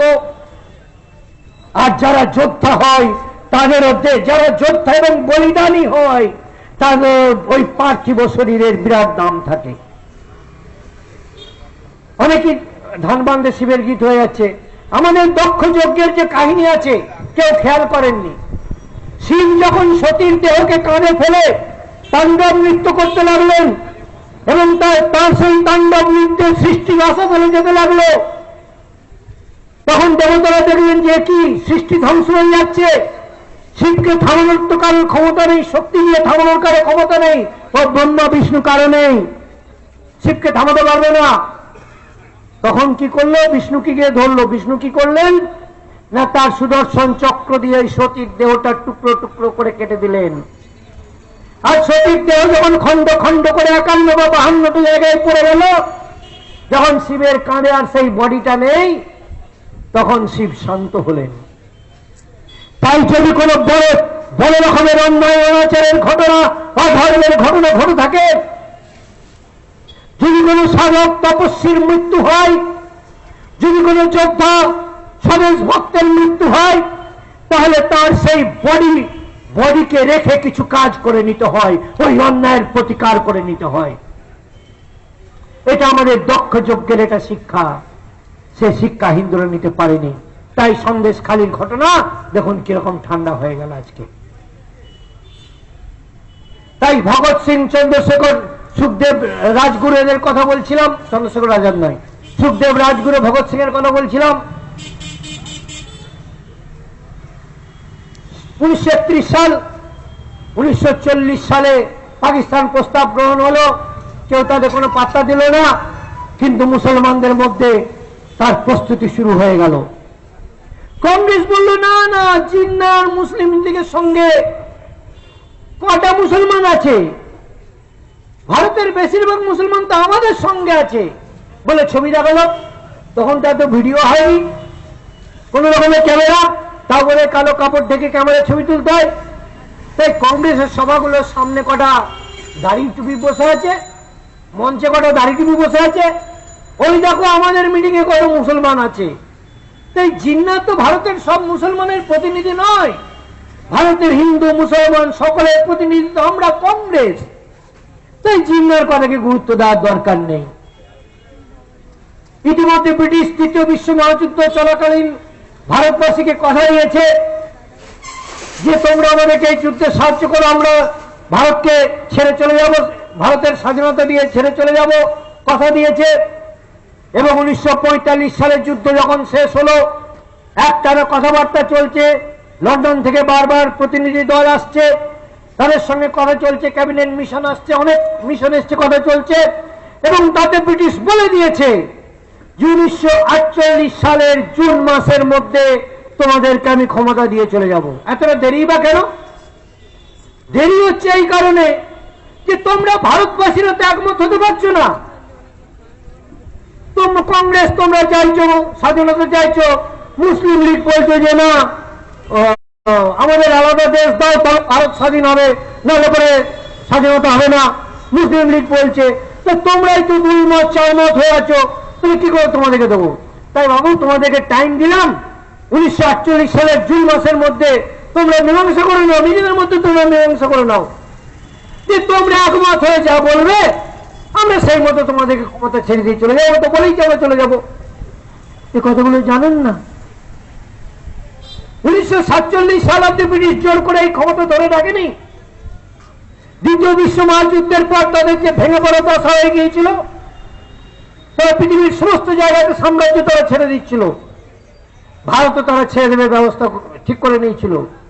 এবং ছেড়েন, ভারত ছিল ব্রিটিশ সাম্রাজ্যের সব থেকে শ্রেষ্ঠ মণি ছিল ভারত। ভারতকে শোষণ করেই তো লন্ডন তৈরি হয়েছে। তাই ছেড়ে দিলে পরেও এমন কিছু ব্যবস্থা করে নেব যাতে আমার অর্থনৈতিক স্বার্থটা অক্ষুণ্ণ থাকে, এই মতো ব্রিটিশ ব্যবস্থা করেছিল। এইবার এখানে মিলছে না। কংগ্রেস বলছে এক জাতি এক প্রাণ একতা, ওই টু নেশন থিওরিটা ভুল থিওরি। ওয়ান নেশন, এক জাতি এক প্রাণ একতা, এই আসল কথা। তাই ডিসপিউট ফয়সালা হচ্ছে না বলে বেচারা ব্রিটিশ ভারত ছেড়ে যেতে পারছে না। তাহলে কি করা যায়? ভারতে 1935 সালে ব্রিটিশ ইন্ডিয়া রুল চালু হয়েছিল, লন্ডনে পার্লামেন্টে গৃহীত হয়েছিল। সেই ব্রিটিশ ইন্ডিয়া রুলের অন্তর্গত অধীনে 1937 সালে প্রথম নির্বাচন হয়েছিল। তারপরে 5 বছর পর নির্বাচন হওয়ার কথা, 37-এর পর 42 সাল, কিন্তু তখন 1939 সালে দ্বিতীয় বিশ্বযুদ্ধ শুরু হয়ে গেছে, সেই জন্য নির্বাচন হতে পারলো না। সেই নির্বাচন পিছিয়ে গিয়ে 1946 সালে নির্বাচন হলো। নির্বাচন অ্যাকচুয়ালি হয়েছিল 1945 সালের শেষ দিকে। সেই নির্বাচনে তার আগে ব্রিটিশ যেহেতু বলে দিয়েছে যে আমরা ভারতকে স্বাধীনতা দিয়ে চলে যাব, তাই 1946 সালের যে নির্বাচন হয়েছিল, সেই নির্বাচনে কি ইস্যু ছিল, কি দাবি ছিল, আর কারা সেই নির্বাচনে অংশগ্রহণ করেছিল? সেই নির্বাচনে একটাই মাত্র ইস্যু ছিল, ভারত ভাগ হবে না হবে না। তখন যে যে পার্টিগুলি অংশগ্রহণ করেছিল তাদের নাম জেনে নিন। সারা ভারতবর্ষের মধ্যে কংগ্রেস ছিল সব থেকে বড় দল, বিশাল দল। কংগ্রেসের নির্বাচনে অংশগ্রহণ করেছে। মুসলিম লীগ, তাদের সারা ভারতবর্ষে ব্যাপ্তি আছে, যেখানে মুসলমান সেখানে মুসলিম লীগ, তাই মুসলিম লীগ সেই নির্বাচনে অংশগ্রহণ করেছে। ইতিমধ্যে হিন্দু মহাসভা তৈরি হয়েছে। সাভারকার তখন বেরিয়ে এসছেন, কিন্তু তিনি রত্নাগিরি ছিলেন, তাই হিন্দু মহাসভা অংশগ্রহণ করেছে। ভারতের কমিউনিস্ট পার্টি অংশগ্রহণ করেছে। আর আমাদের বাংলাতে যোগেন মন্ডলের শিডিউল কাস্ট ফেডারেশন তারা অংশগ্রহণ করেছে। মূলত এই 4টি দল, কংগ্রেস আর কমিউনিস্ট পার্টি অংশগ্রহণ করেছে। তাহলে কংগ্রেস পার্টি, হিন্দু মহাসভা, মুসলিম লীগ, কমিউনিস্ট পার্টি, তখন অবিভক্ত কমিউনিস্ট পার্টি, আর যোগেন মন্ডলের শিডিউল কাস্ট ফেডারেশন অংশগ্রহণ করেছে। ইস্যুটা একটাই, ভারত ভাগ মানবো না, পাকিস্তান হবে না। কংগ্রেস তো এক বাক্য বলে দিয়েছে আমরা ভারত ভাগ মানবো না, আমরা অখণ্ড ভারত চাই। কংগ্রেস জোরের সঙ্গে বলে দিয়েছে আমরা অখণ্ড ভারত চাই, কারণ হিন্দু মুসলমান আলাদা জাতি আমরা মানি না। এতদূর পর্যন্ত গিয়ে বলে দিয়েছেন গান্ধীজি যে ভারত ভাগ করতে হলে আমার বডির উপর দিয়ে ভারত ভাগ করতে হবে। তোমরা যেখান দিয়ে ভারতের সীমানা টানবে আমি সেখানে গিয়ে শুয়ে পড়বো, আমার বডিকে কেটে তবে তোমরা ভারত ভাগ করতে পারবে। এত বড় কথা গান্ধীজি বলে দিলেন। মানে আমি মৃত্যু পালন করব, তোমরা ভারত ভাগ করার আগে আমি মৃত্যুবরণ করব, একথা গান্ধীজি বলে দিলেন। নেহরু বলে দিলেন, the idea of Pakistan is nothing but a fantastic nonsense. আর আমাদের বাংলার শিক্ষিত হিন্দুরা তারা কি বললেন?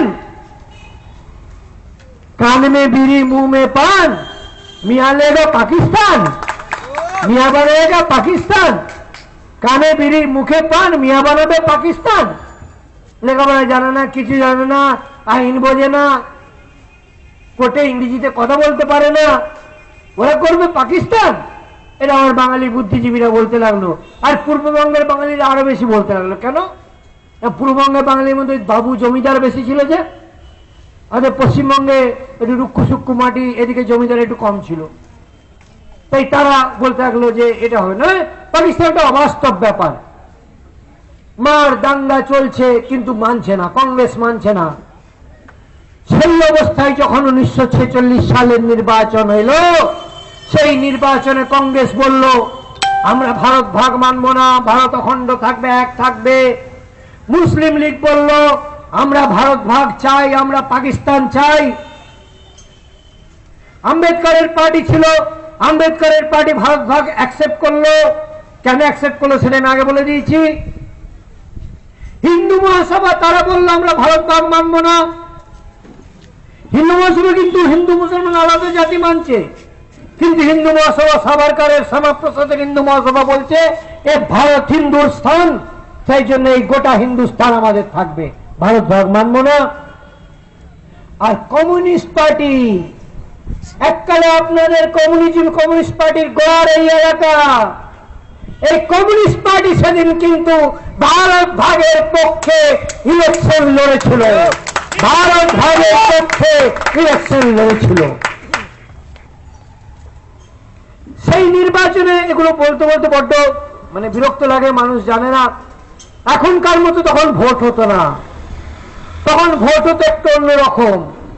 তখন ভোটার লিস্ট আলাদা ছিল, হিন্দুদের একটা আলাদা লিস্ট আর মুসলমানদের একটা আলাদা লিস্ট। অ্যাকচুয়ালি ছিল মুসলিম তালিকা আর একটা ছিল অমুসলিম তালিকা, তাতে হিন্দু বৌদ্ধ শিখ সবাই ছিল। অমুসলিম মানে মেনলি হিন্দু। এই ভোটার তালিকা যে দুটো আলাদা আছে, কে বলে এত সেপারেট ইলেক্টরেট, পৃথক মতদাতা সূচি, সেপারেট ইলেক্টরেট। আজকে দেখুন আমাদের যে ভোটার লিস্ট আছে, এই ভোটার লিস্টে হিন্দু মুসলমানের কোন আলাদা তালিকা থাকে না। একটা ওয়ার্ড বা একটা বুথ করেছে, সেখানে হিন্দু আছে মুসলমান আছে একসঙ্গে তাদের তালিকা থাকবে। এমনকি এসসি এসটির জন্য কোন আলাদা তালিকা থাকবে না। আমরা মানুষের মধ্যে ভাগ করতে চাই না, ভোটদাতার মধ্যে ভাগ করতে চাই না। সিট রিজার্ভ করা হয়েছে এসসি এসটিদের জন্য। এই সিটটা সন্দেশখালী সিট এসটির জন্য রিজার্ভ, মানে ওখানে আদিবাসী প্রার্থী হবে, আদিবাসী এমএলএ হবে, কিন্তু ভোটার তালিকাতে আদিবাসী, অন আদিবাসী, এসসি এসটি, মুসলমান, হিন্দু সবাই ভোটার লিস্টে একসঙ্গে থাকবে। এখনকার মতো তখন ছিল না, তখন ছিল হিন্দুর ভোটার তালিকা আলাদা, মুসলমানের ভোটার তালিকা আলাদা। এবার দুটো ভোটার তালিকায় আলাদা আলাদা নির্বাচনী কেন্দ্র, কনস্টিটিউয়েন্সি হতো।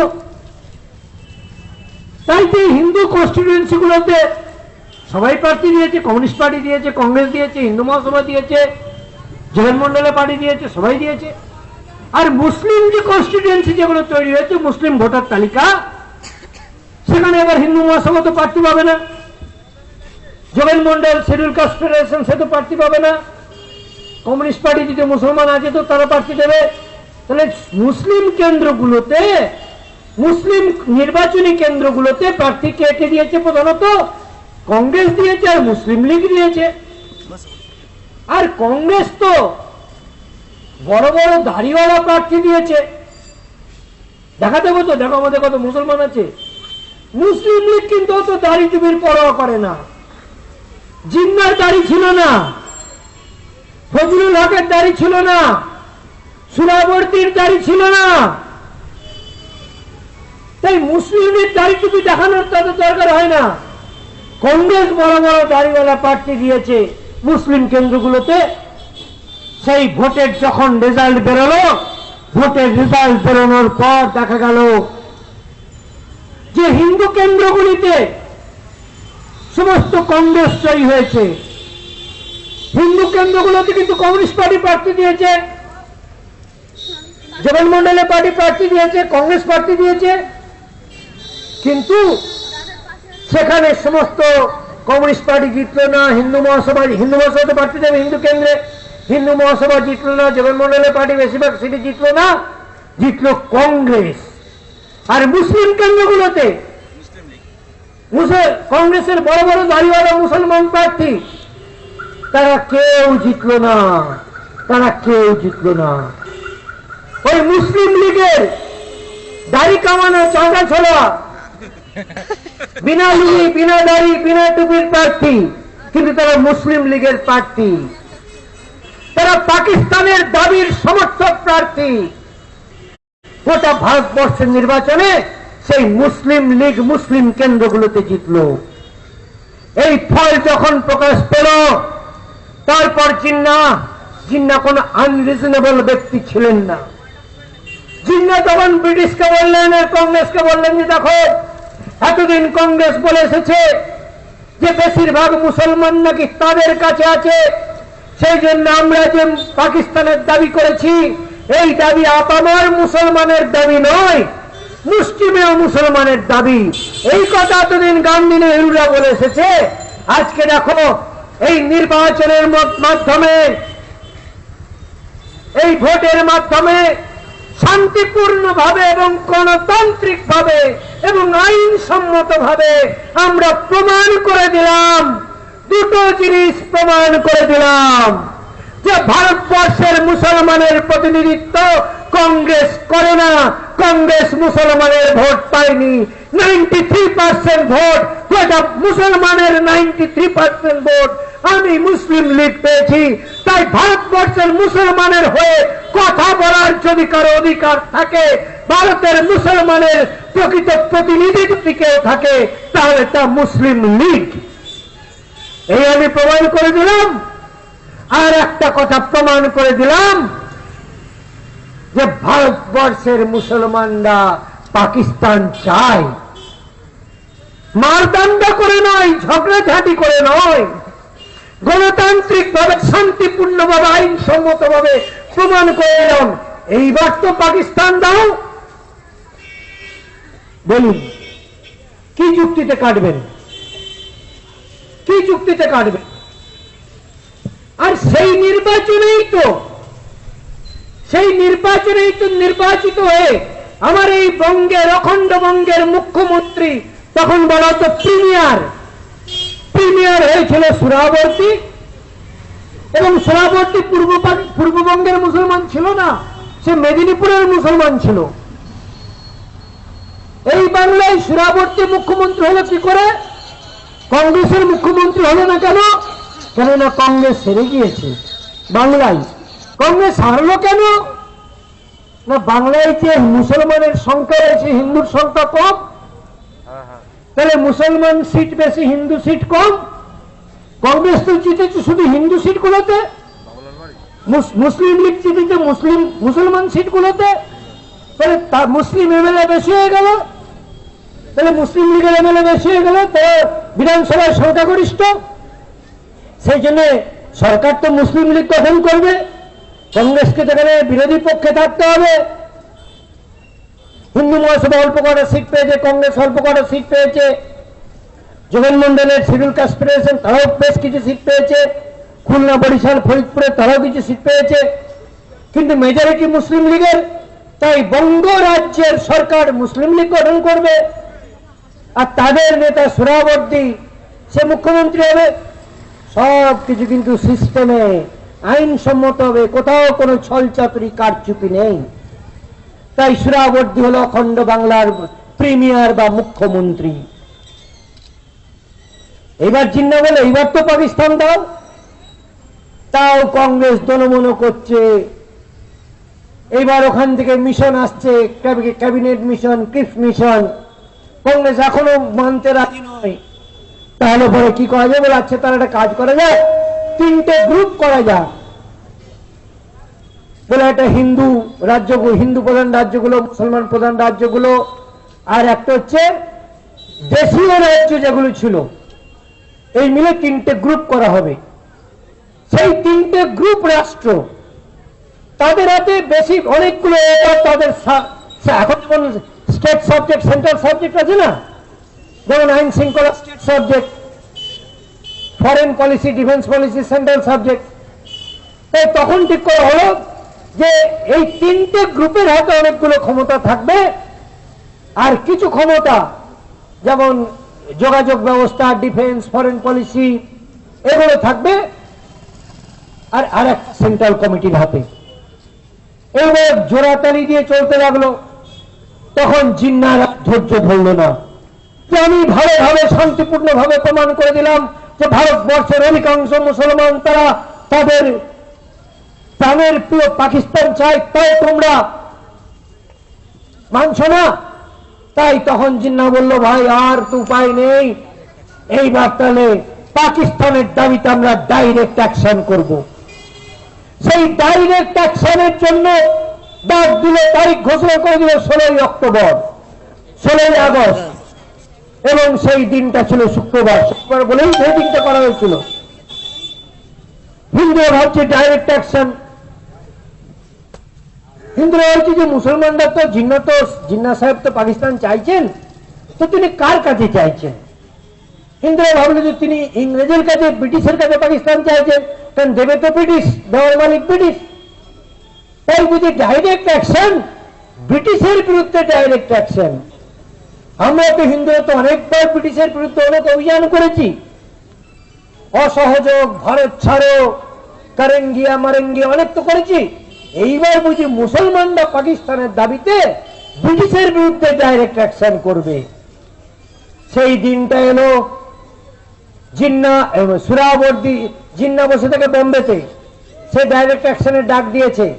আর সুরাবর্দী বাংলার মুখ্যমন্ত্রী, সুরাবর্দী 16ই আগস্ট দিনটাকে ছুটি ঘোষণা করে দিল। ওই কাহিনীতে বড় যেতে চায় না। সেই ডাইরেক্ট অ্যাকশন ডে সেদিন কলকাতাতে যে 5000 হিন্দুর গণহত্যা হলো, সেই গণহত্যা দেখে তখনকার ব্রিটিশের পরিচালনার সংবাদপত্র স্টেটসম্যান, সেই স্টেটসম্যান তার দুদিন পর হেডিং দিল the great Calcutta killing. The great Calcutta killing, কলকাতার গণহত্যা। হিন্দুরা হকচকিয়ে গেল, ভেবেছিল মুসলমানরা বুঝি ব্রিটিশের বিরুদ্ধে লড়াই করবে, তা নয়, তারা করলো হিন্দুকে কতলেআম করলো, হিন্দু গণহত্যা করলো। সারা ভারতবর্ষ শিউরে উঠল। আমাদের স্মৃতি তো কম, সেই জন্য আমরা 1921 সালের 1923 সালের সেই মোপলা বিদ্রোহ, মোপলা স্থানে মল্লাপুরমে হিন্দু গণহত্যা ভুলে গিয়েছি, কোহাটে হিন্দু গণহত্যা ভুলে গিয়েছি। এইবার হলো কলকাতার গণহত্যা 1946 16ই আগস্ট। তারপর গোপাল মুখার্জি, যাকে গোপাল পাঁঠা বলা হতো, তিনি এগিয়ে এসে তার যোগ্য জবাব দিয়ে 1:10 করলেন। হিন্দু বীর হিসেবে গোপাল মুখার্জি বাংলার হিন্দু, কলকাতার হিন্দুকে রক্ষা করলেন। তাই তারপরে তারা বেছে নিল নোয়াখালী, প্রাকৃতিক ভাবেও দুর্গম, আর হিন্দু জনসংখ্যা সেখানে মাত্র 18%। 1946 সালের নোয়াখালীতে হিন্দু জনসংখ্যার অনুপাত ছিল 18%। সেই নোয়াখালীকে বেছে নিল এবং সেখানে গোলাম সারোয়ারের নেতৃত্বে নোয়াখালীর হিন্দুর উপরে ঝাঁপিয়ে পড়ল। সে আর এক ভয়ঙ্কর গণহত্যা। এই সোদপুর, এই এইচপি টাউন, এই সমস্ত জায়গাতে বেশিরভাগ মানুষ তাদের পূর্বপুরুষ পূর্ববঙ্গে ছিলেন। তারা কেউ সেই নোয়াখালীর গণহত্যার কথা নিজের পরিবারের সন্তানদেরকে বলেননি। কেন? না, তারা মনের দিক থেকে হেরে গিয়েছেন। সেই জন্য নিজেদের হারের কথা তারা চেপে যাওয়ার চেষ্টা করেছেন। তার মধ্যে কোনো প্রতিকার করার স্পৃহা নেই, প্রতিশোধ নেওয়ার কোন স্পৃহা নেই। হেরে গেছে, মনের দিক থেকে হেরে গিয়ে এখানে এসে বুদ্ধিজীবী হয়েছে, এখানে আন্তর্জাতিকতাবাদী হয়েছে। এই নোয়াখালী থেকে পালিয়েছে এই প্রশান্ত সুরের বাড়ি ছিল নোয়াখালী। প্রশান্ত সুরের বাবাকে দিয়ে মাটি খুঁড়িয়ে তাকে সেখানে দাঁড় করিয়ে গুলি করে হত্যা করে সেই বডি অটোমেটিক সেই খালে পড়েছে। সে সেই প্রশান্ত সুর মনের দিক থেকে পরাজিত হয়ে হার, দেখুন মার খেয়ে যে পালিয়ে যায় না, সে কিন্তু মনের দিক থেকে পরাজিত হয় না, সে পালিয়ে গিয়ে অন্য জায়গায় গিয়ে সে ফসে। যদি মনের দিক থেকে পরাজয়কে না মেনে নেয়, তাহলে অন্য জায়গায় বসে বসে সে ফসে, ফুসতে ফুসতে সে মৃত্যুবরণ করে, তবু সে পরাজয়কে স্বীকার করে নেয় না। কিন্তু আমাদের নোয়াখালী, চট্টগ্রাম, বরিশাল, খুলনা থেকে যারা এসছেন, তারা মনের দিক থেকে, যারা সবাই নয়, যারা মনের দিক থেকে পরাজয়কে স্বীকার করে নিয়েছেন, তাই তারা সেই পরাজয়ের গ্লানি ঢাকার জন্য জগতের কাছে নয়, নিজের কাছে নিজের পরাজয় অপমানের গ্লানি ঢাকার জন্য তারা আন্তর্জাতিকতাবাদী মার্ক্সবাদী তারা হয়ে নিজের কাছে নিজের অপমান লুকাচ্ছেন। তারা সেই 46 সালের কলকাতা গণহত্যা, নোয়াখালীর গণহত্যা, যেখানে তারপরে গান্ধীজি গিয়েছিলেন, গান্ধীজির সঙ্গে সরোজিনী নাইডু গিয়েছিলেন। সেই সরোজিনী নাইডু তার গলার হারের সঙ্গে, লোকালের সঙ্গে পটাশিয়াম সাইনাইডের একটা ক্যাপসুল নিয়ে ঘুরতেন। যখন তখন তার আগে মুসলমানরা ওখানে যা কীর্তি স্থাপন করেছিল, হিন্দু নারীদেরকে যেভাবে ধর্ষণ করেছিল, যেভাবে অত্যাচার করেছিল, যার পরিচয় আমরা পরবর্তী দিনে 1992 সালেও পেয়েছি, তসলিমা নাসরিনের লেখাতে যা পাওয়া যায়। তাই সরোজিনী নাইডু, ভুল বলেছি, সুচেতা কৃপালানি, গান্ধীজির অন্যতম সহযোগী, তিনি গলার লকেটে পটাশিয়াম সায়ানাইডের বিষ নিয়ে ঘুরতেন। যদি আমার উপরে যদি ওই রকম নরপশুরা ছড়িয়ে পড়ে, তাহলে নিজের ইজ্জত বাঁচানোর জন্য পটাশিয়াম সায়ানাইডের এই ট্যাবলেটটা খেয়ে নিয়ে নিজের ইজ্জত বাঁচাবো। এই রকম পরিস্থিতি হয়েছিল। আর তারপর ওই নোয়াখালী হয়ে গেল, তার আগে কলকাতা হয়ে গেল, দাঙ্গা গোটা ভারতে ছড়িয়ে পড়ল। আপনারা গোবিন্দ নিহাল ভীষ্ম সাহানির যিনি তমস পড়েন, ওই পশ্চিম পাঞ্জাবে কিভাবে শিখ রমণীরা শুকনো কুয়োতে আত্মহত্যা করে তাদের ইজ্জত বাঁচিয়েছিল, মৃত্যুবরণ করে। শিখ পুরুষরা কৃপার খড়গ কৃপার হাতে নিয়ে ওই গুরুদ্বারের দরজা খুলে তারা মুসলমানের সঙ্গে ধর্মযুদ্ধে ঝাঁপিয়ে পড়ে নিজেদেরকে হুতাত্মা করেছিল, বলিদান করেছিল, শহীদ করেছিল। আর শিখ রমণীরা সেই পদ্মিনীর মতো সেই আলাউদ্দিন খিলজির লালসার হাত থেকে বাঁচতে চিতরের যেমন পদ্মিনী এবং 14,000 রাজপুত রমণী চিতায় প্রাণ দিয়ে নিজের ইজ্জত রক্ষা করেছিলেন। এই ইতিহাস তো লাগাতার চলে আসছে। তাই যে কংগ্রেস এত বড় বড় কথা বলেছিল, গান্ধী এত বড় বড় কথা বলেছিল, আমার দেহের উপর দিয়ে দেশকে ভাগ করতে হবে, নেহেরু তার ইংরেজি শিক্ষার গর্বে, আমি ভালো ইংরেজি জানি, এই মুসলমানরা তো ইংরেজি জানে না, তাই ইংরেজি জানলেই আমার পাওয়ারটা অনেক বেড়ে যায়, আমি কত ভালো ইংরেজিতে বক্তৃতা করতে পারি। ওই নেহেরু আজও তাদের ইংরেজির মোহ আছে।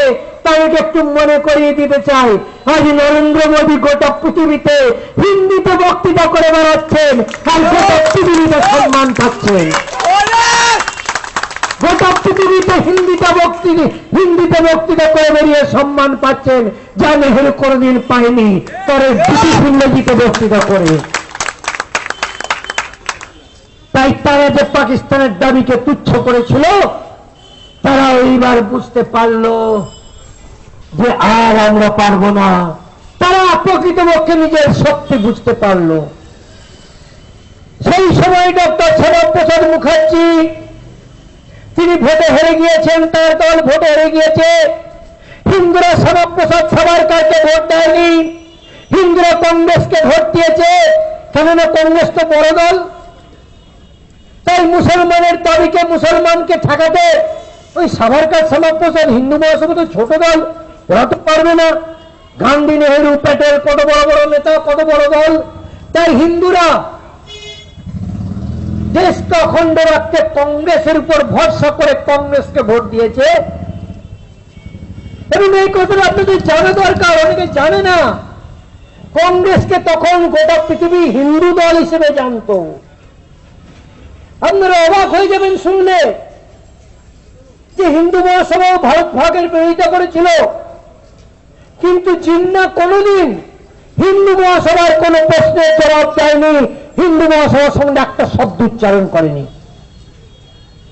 সাভারকার শ্যামাপ্রসাদের নাম মুখে নেয়নি জিন্নাহ কোনোদিন, কেননা জিন্নাহ জানত যে কংগ্রেসই হচ্ছে ভারতের হিন্দুদের নয়নের মণি। তাই ভারতের হিন্দুদের আসল প্রতিনিধি কংগ্রেস, শ্যামাপ্রসাদ সাভারকার ভারতের হিন্দুদের আসল প্রতিনিধি নয়। তাই জিন্নাহ সম্পূর্ণ ডিবেট আর্গুমেন্ট করেছেন কংগ্রেসের সঙ্গে, গান্ধী নেহরুর সঙ্গে। তাই কলকাতা নোয়াখালীর দাঙ্গা, গোটা ভারতব্যাপী দাঙ্গা যখন ছড়িয়ে পড়ল, কংগ্রেসের নেতৃত্বের হাঁটু ঠক ঠক করে কাঁপতে লাগলো, ওই কাপুরুষ নেতাদের হাঁটু ঠক ঠক করে কাঁপতে লাগলো। তখন বোঝা গেল যে তারা এইবার ভারত ভাগ মেনে নেবে। সেই সময় শ্যামাপ্রসাদ নিজে গেলেন গান্ধীজির কাছে, গান্ধীজিকে বললেন যে গান্ধীজি, আপনি তো কথা দিয়েছিলেন যে আপনার দেহের উপর দিয়ে ভারত ভাগ হবে, তা আজকে আপনার কি অবস্থান পরিষ্কার করে বলুন, দেশের মানুষ খুব কনফিউশনে আছে। গান্ধীজি তখন শ্যামাপ্রসাদকে বললেন, কি করব বলো, দেখো গোটা দেশে আগুন জ্বলছে, রক্তের নদী বইছে, এটা থামানোর আর তো কোনো আমি উপায় দেখতে পাচ্ছি না। শ্যামাপ্রসাদ সেখান থেকে বেরিয়ে এলেন, বেরিয়ে এসে তিনি ঘোষণা করলেন যে কংগ্রেস নেতৃত্ব সারেন্ডার করেছে, হাঁটু গেড়ে সারেন্ডার করেছে, তারা ভারতকে অখণ্ড রাখার জন্য লড়াই তারা করবে না, সেই জন্য এখন আমাদেরকে হিন্দুদেরকে নিজেদের লড়াই করতে হবে। তখন 1947 সাল 12ই জুন দিল্লিতে কংগ্রেস ওয়ার্কিং কমিটির মিটিং ডাকা হলো। তারিখগুলো খেয়াল রাখবেন, 12ই জুন। 12ই জুন কংগ্রেস ওয়ার্কিং কমিটির মিটিং এ কংগ্রেসের কোন একজন নেতা প্রস্তাব মুভ করলেন যে আমরা পার্টিশন মেনে নেব।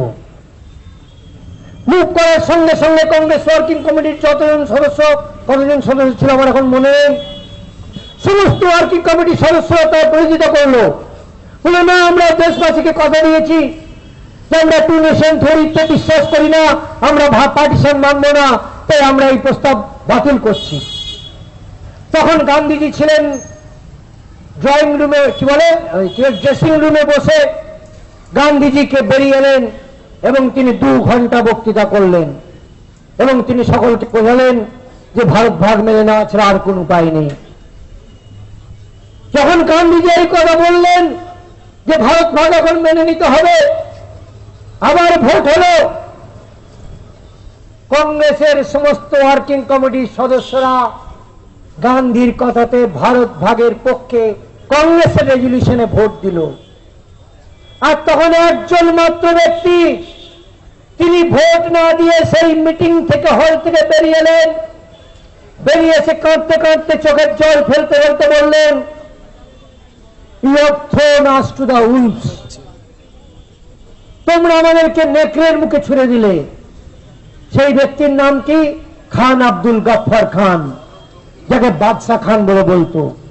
তিনি কোথাকার লোক ছিলেন? তিনি নর্থ ওয়েস্টার্ন ফ্রন্টিয়ার প্রভিন্স, উত্তর পশ্চিম সীমান্ত প্রদেশের ওদের একটা পার্টি ছিল, তিনি গান্ধীর অনুসরণ করতেন, তিনি ওখানকার কংগ্রেস নেতা ছিলেন। ঠিক কংগ্রেস নদী একটা আলাদা দল ছিল, কিন্তু কংগ্রেসের সরকার খুদায় খিদমতকার বলে পার্টি ছিল, তার তিনি নেতা ছিলেন। তিনি চেয়েছিলেন ভারতের সঙ্গে একসঙ্গে থাকতে, কিন্তু কংগ্রেস গান্ধীজি সবাইকে ইমপ্রেস করলেন এবং তারা দেশ ভাগ মেনে নিল। কংগ্রেস ওয়ার্কিং কমিটি 12ই জুন রেজলিউশন নিল, আমরা দেশ ভাগ মানছি। গোটা ভারত চমকে গেল, থমকে গেল। কি তারা কথা দিয়েছিলেন তারা দেশ ভাগ মানবেন না, আর আজকে তারা বলছেন যে দেশ ভাগ মেনে নেব। এবং তখন তার ডেট ডিক্লেয়ার করে দেওয়া হলো যে 14ই আগস্ট ভারত ভাগ করে পাকিস্তান দেওয়া হবে, আর 15ই আগস্ট ভারতবর্ষ স্বাধীন হবে। তারিখটা কবে? 12ই জুন। কদিন টাইম? মাত্র 2.5 মাস টাইম। এত বড় দেশ ভাগ করতে হবে, হিন্দু মুসলমান শিখ তাদেরকে অপশন দিতে হবে যে তোমরা কে কোথায় যাবে। জমি জায়গা বাড়ি ঘর পুকুর ছেলে মেয়েদের লেখাপড়া চাকরি ব্যবসা দোকান এত কিছু একটা ব্যবস্থা করতে হবে। তাহলে ইংরেজ তো বলেছে 1948 সালের জুন মাসের মধ্যে ছেড়ে যাব, তবে তাড়াহুড়ো কিসের? যে 12ই জুন তোমরা প্রস্তাব নিচ্ছ আর 14ই আগস্ট দেশ ভাগ হবে, এত তাড়াহুড়ো কিসের? ট্যাক্সের প্রসঙ্গ পরে আসছি। তখন বাংলার মানুষ পাঞ্জাবের মানুষ যারা আশা করেছিল যে দেশ অখণ্ড থাকবে, আর দেশ অখণ্ড থাকলে পুলিশ মিলিটারি এই সাম্প্রদায়িক দাঙ্গাবাজদের মোকাবেলা করবে, তারা দেখলো যখন যে কংগ্রেসই দেশ ভাগ মেনে নিচ্ছে, আর কি উপায় বলুন? তারা তখন কংগ্রেসের বিরুদ্ধে আন্দোলন সংগঠিত করবে না কিভাবে কোথায় পালাবো, কোথায় যাব, কোথায় ঠাঁই নেব? তখন হোয়াটসঅ্যাপ ছিল না, মোবাইল ছিল না, টেলিফোনও ছিল না, মনে রাখবেন। ছিল টেলিফোন, পোস্টকার্ড তো পাঠাতে হবে নাকি? যদি কলকাতার 24 পরগনা কোথায় তার কোনো জানা সেনা পরিচয় আত্মীয় ভাই কেউ যদি থাকে, তাহলে তাকে তো পোস্টকার্ড পাঠাতে হবে, নাহলে লোক পাঠাতে হবে। তাহলে হিন্দু তখন কোথায় ঠাঁই নেব, কোথায় পা রাখবো সেই চিন্তা করবে না কংগ্রেস যে বেইমানি করলো, বিশ্বাসঘাতকতা করলো, তার বিরুদ্ধে কিছু করার চেষ্টা করবে, অথবা অথবা দেশ ভাগকে আটকে দিয়ে নিজের মাটি বাঁচাবে? করার তো সুযোগ নেই। আসলে ঘটনাটা ওখানে, আসলে ঘটনার রহস্যটা ওখানে। যদি একটা বছর সময় দেওয়া হতো, যদি একটা বছর সময় পেত ভারতবাসী হিন্দু, তাহলে তারা তো কংগ্রেসের এই বিশ্বাসঘাতকতার শাস্তি দিয়ে তারা নতুন নেতৃত্বকে প্রেরণ করে নিত, নতুন নেতৃত্ব তারা খুঁজে নিত, মনোনীত করে দিত, এবং মুসলমানরা যে ভারত ভাগের দাবি জানাচ্ছে তার একটা সোজাসুজি মোকাবেলা হতো। কিন্তু এই যে তাই সময় দেওয়া যাবে না, তাহলে সময় দিলে আমাদের হাত থেকে নেতৃত্ব চলে যাবে, দেশবাসীর নেতৃত্ব চলে যাবে।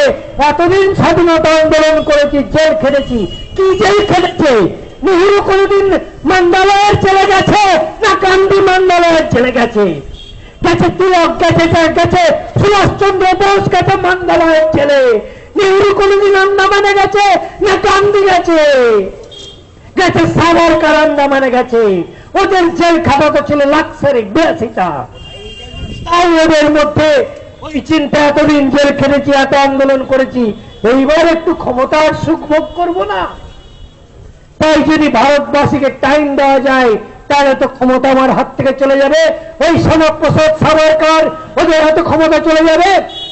সেই জন্য হিন্দুর পায়ের নিচের মাটি রক্ষার চিন্তা না করে হিন্দুকে তখন অন্য কোথায় গিয়ে 2 ইঞ্চি মাটি পাবো, 2 ফুট মাটি পাবো, সেই চিন্তা হিন্দুকে করতে হয়েছে। তাই হিন্দু সেদিন তার নেতৃত্ব পরিবর্তন করার সুযোগটা ওই বিশ্বাসঘাতক কংগ্রেস আর ইংরেজ দেয়নি। এবং যখন কংগ্রেস মেনে নিল দেশ ভাগের দাবি, তার আগের থেকেই ঠিক হয়ে গিয়েছিল কি দেশ ভাগটা কিভাবে হবে ভাই? না, যেগুলো হিন্দু মেজরিটি রাজ্য প্রভিন্স সেগুলো ইন্ডিয়াতে থাকবে, ভারতে থাকবে, আর যেগুলো মুসলিম মেজরিটি প্রভিন্স সেগুলো দিয়ে পাকিস্তান হবে। তাই মুসলিম মেজরিটি প্রভিন্স যদি পাকিস্তান হয়, তাহলে গোটা পাঞ্জাব চলে যাবে পাকিস্তানে, কারণ পাঞ্জাব, হোল পাঞ্জাব হচ্ছে মুসলিম সংখ্যাগরিষ্ঠ, আর গোটা বাংলা চলে যাবে পাকিস্তানে। 12ই জুন কংগ্রেস প্রস্তাব নিচ্ছে, 14ই আগস্ট তোমার মাথার উপরে ওই খাড়াটা নেমে আসবে, দেশ ভাগের খাড়াটা। 15ই আগস্ট নয়, 14ই আগস্ট তোমার মাথার উপরে ওই দেশ ভাগের খাড়াটা নেমে আসবে। তাই তখন হিন্দু যখন দিশাহারা, বাংলার হিন্দু দিশাহারা, কলকাতার হিন্দু দিশাহারা, এই কলকাতাও তো পাকিস্তান হবে। তখন শ্যামাপ্রসাদ মুখার্জি, যিনি ছিলেন হিন্দু মহাসভার নেতা, এই বাংলার শিক্ষিত বুদ্ধিজীবী হিন্দু যাকে সম্মান দেয়নি, যাকে স্বীকৃতি দেয়নি, সেই শ্যামাপ্রসাদ মুখার্জি, দেশ বরেণ্য বিশ্ব শ্রেষ্ঠ শিক্ষাবিদ শ্যামাপ্রসাদ, তিনি তখন আসলে ঝাঁপিয়ে পড়লেন এবং ঝাঁপিয়ে পড়ে বললেন যে তোমাদের এই রাজ্য ভিত্তিক দেশভাগ আমি মানি না। এই বাংলার পশ্চিম দিকের 16টা জেলা আর পাঞ্জাবের পূর্ব দিকের 12টা জেলা, এগুলো মুসলিম মেজরিটি নয়, এগুলো হিন্দু মেজরিটি। তাই এই জেলাগুলোকে পাকিস্তানে দেওয়া যাবে না, এই জেলাগুলোকে হিন্দুস্তানে, ভারতে রাখতে হবে। শ্যামাপ্রসাদ এই দাবি তুললেন। তখন বাংলার কংগ্রেস নেতা, যে কংগ্রেস নেতারা নেতাজি সুভাষচন্দ্রের সঙ্গে বিশ্বাসঘাতকতা করেছিল, যখন 1939 সালে কংগ্রেস অন্যায়ভাবে গণতান্ত্রিক ভাবে সুভাষচন্দ্র বসু নির্বাচন সভাপতিকে কংগ্রেস থেকে বহিষ্কার করে দিয়েছিল, এই বাংলার কোন কংগ্রেস নেতা সেদিন সুভাষ বোসের পাশে দাঁড়ায়নি। এবার কিন্তু বাংলার কংগ্রেস নেতা দেখলো তারাও তো রিফিউজি হবে, তাই এবার তারা শ্যামাপ্রসাদের সঙ্গে গলা মেলালো এবং তারাও বলল বাংলা ভাগ করতে হবে।